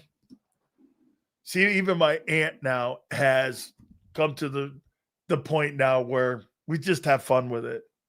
That's what I do, too. I just have fun with it. Hey, here's Tom Brady's rankings. Week 11. He's got Kansas City 10. He's got Green Bay 9. He's got the Bears 8. He's got the Bucks 7. He's got Seattle 6. He's got Buffalo 5. He's got the Patriots 4. He's got the Broncos 3. He's got the Rams 2. And he's got the Eagles 1. Those are his top 10 teams.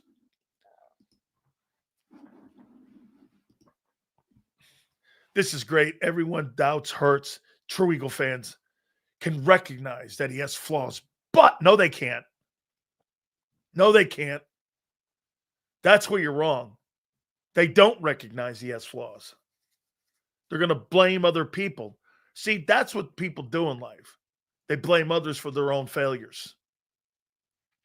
Okay? By the way, failures and flaws are different. His flaws are not a failure. But to sit here and blame the offense all on, no one did that.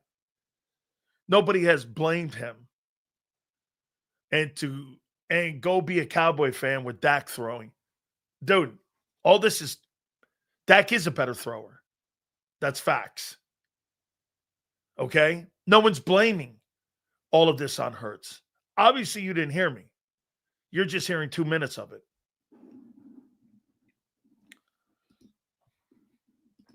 Why? It's sports talk. Why would my blood boil? I mean, really, it's sports talk, guy. I'm going to have a Corona later, and I'm going to eat a beer. I'm going to eat a hamburger, or I'm going to have, some spaghetti. What do you mean? I mean, I don't know what you're talking about. What do you think? I get off and I have, a cardiac arrest or something? I'm going to have some spaghetti and probably a Corona, and I'm going to enjoy the rest of the night. Boiling? I don't think so. Yeah, no. When this bad puppy gets shut off, it shuts off. We don't sit around stewing. That's for, losers. Someone hand Dak a medal for being a better thrower. Okay? It's a conversation piece, guy. Hey, so he's a better thrower. So he's a better guy in the pocket. So, I know. I'm just saying if you had a better guy in the pocket, you'd be blowing teams out this year. Okay? Yes. Says if we win another Super Bowl, people use this offense to say the 1920s would beat any era of Hey, all we need now is no face mask. Oh my God, that's a great goof. Hurts should take the face mask off now. They'd never get beat. You just put the old leather helmets on. Hot. Like the Army quarterback. Hot. You see Jalen with no face mask? Sammy Ball back in the day. Playing against Bednarik.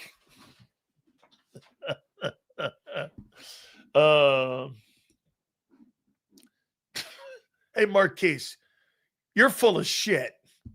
That's what you are. You're 4 hours of full of shit. And we appreciate you being in here. You know why? We take everybody, even assholes like you. I just Googled Lloyd Brunson and brought up some event. I don't know who the fuck this guy. Seriously, dude, I have no idea who he is. I had him on a show, and I was like, yeah, okay, then, because Xander was getting, the guys we have on, Mark, and I had the guy on. Then he started, whatever, and I just said, who cares? You see the people we get on. I don't need a fucking guy like that. As a matter of fact, I wouldn't want to put him on. I can't wait to see Carter destroy Dak. Payback, it's a bitch. You mean because he spit on him? Oh, wait a minute. Payback? What do you mean payback? You spit on him. What's the payback? You spit on the guy. I'm confused. What's the payback? You acting like an asshole, getting thrown out of a game for spitting on him, for baiting him? So wait a minute. You have no character because he may have talked shit on you, not to spit on someone? I'd rather have you punch him in the head. I'd rather have you slap Dak in the face and spit on him. What a low-life thing to do. Absolutely a low-life thing to do. Let's see what this guy here, Master Marquise. Sills couldn't coach his way out of a water paper bag. What? Oh, my God. Couldn't coach his way out. You mean like your guy with that 4th down decision at the end of the Lions game? Anybody would hey, seriously, a dude with hemorrhoids knows better, okay, than somebody sitting there going, let's go for it on 4th down. I mean, he's mentally challenged. Go for it. Hurry up. I got to get out of here. Hey, let's go for it. Hey, Nick, have you been dropped on your head? This guy was dropped on his head as a kid. Going for it on 4th down. Here. Oh, here's good. Here, this is the best line I've seen yet. Here's Jalen Hurts' Eagles offense right now. They're 20th in points with 234 points scored. Total yards, they're 25th with 3,001. Passing attempts, they're 31st. Wait a minute. Only one quarterback is asked to do less than him. He's got 269 passing attempts. He's 31st. Average yards. He's 24th.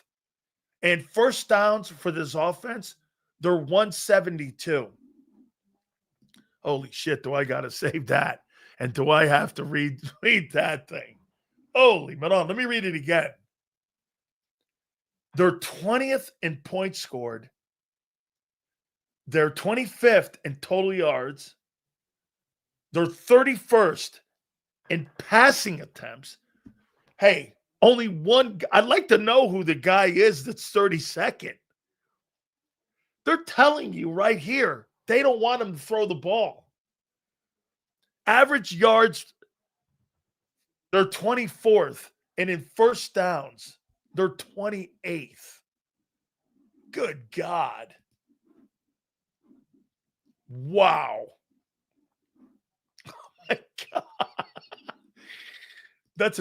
What a terrible offense. Holy shit. And Reyes. And then again, that guy's up for a coaching job. Oh my God. This is fucking great. Okay. Wow. Look at this. And y'all always equate fandom to something sexual. Yeah, I look like I do that. Sills, we might have to ramp up the truth coming from Jacob. Eagle fans' illusion is reaching new levels. Unprecedented.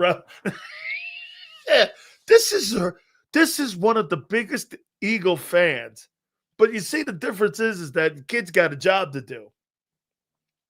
And he can't deny the truth. See, he's not a truth denier. Oh, Jesus. You know what he's figured out too? Remember, he used to, week to week. 3 weeks ago, you're talking about a perfect quarterback rating. Now you're talking about the worst offense in pro football. And you know such thing as flip-flopping? They went from a perfect quarterback rating to the worst offense. Whew. Man. Taste that. Those are freaking unreal, awful numbers.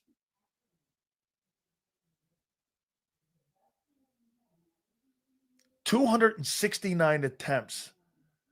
They're the worst team in the league at passing attempts.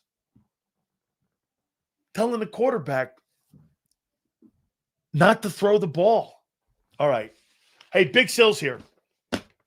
for Morgan & Morgan, the number one injury law firm in all of America. And the reason is because they win cases. The reason they're the largest injury law firm in the world is because they win. 25 years ago, Ultima and John Morgan put this company together because they were going to make sure families like yours were always defended if you've been hurt or injured on a job. This is the easiest decision you'll make. I've known these folks for over 25 years, and this company has grown because it's a family-owned business. You know, whatever you hear people saying anything about Morgan & Morgan, know this. It's family-run, and it's family-driven. All the way down to Dan and every one of the siblings are part of this. So this is this is something that they believe in, and this is something that the family has instilled in the business. This is the biggest family-run business, I think, in America because they're defending families like yours. Go to forthepeople.com/big sales or pound love 529. That's forthepeople.com/big sales or pound love 529. And do me a favor. You tell them Big Sales sent you. There's a reason the Karate Master was the #1 salesman in the lumber department.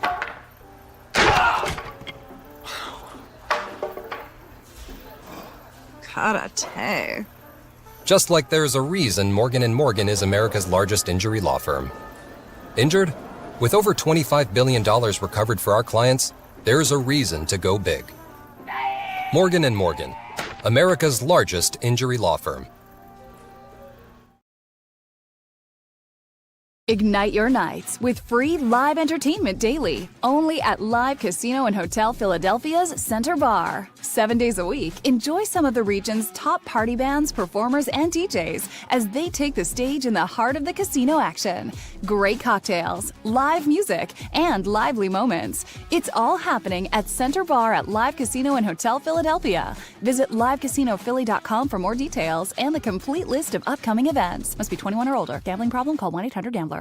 This is Eric. When he got injured in a car accident, he called Morgan & Morgan. He not only gets a lawyer, he gets trial lawyers like Sam and Jessica who are in it to win it. He gets his own investigators with briefcases, leather ones. And if you ever have questions, our customer service folks keep things rolling. Injured? We're your army. Morgan & Morgan, America's largest injury law firm. Welcome to the Jet Setters and the High Rollers, to the Shot Takers and the Tastemakers. Welcome to the Viewfinders, the Thrill Seekers, and the Night Owls. Welcome to everything you could possibly want on one 5-mile island. Welcome to the Wildwoods. Book your stay today. In our hometown, we all look out for each other. We go the extra mile to lend a helping hand. Thank you. We step up to keep our communities going strong. And at Independence Blue Cross, we're here to keep you going strong. We've been deeply rooted in our communities for more than 85 years. And that connection to members has earned us our spot as the #1 health insurer in the region. So while you look out for your neighbors, know IBX is always looking out for you.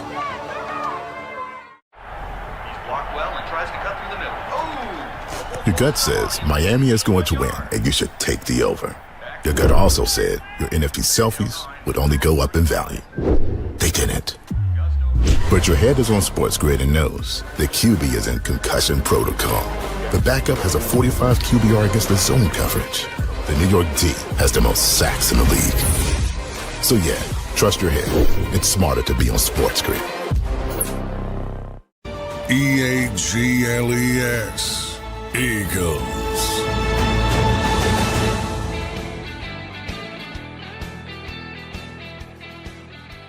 Yeah, hey, by the way, tomorrow we have with us, if I'm not mistaken, you got it. We are going to have Haley Taylor Simon on from, or she used to be at 97.5, and we're going to talk some Eagles with her. And she will be with us, I believe, if I'm not mistaken. Let me take a look at that time again. That will be tomorrow at 3:30. So we'll talk some Eagles football with her, get her opinion on it, and we shall see you tomorrow. Big Z, big day. Big Joe, thank you. 2 to 6 tomorrow, and we'll see you on the flip side.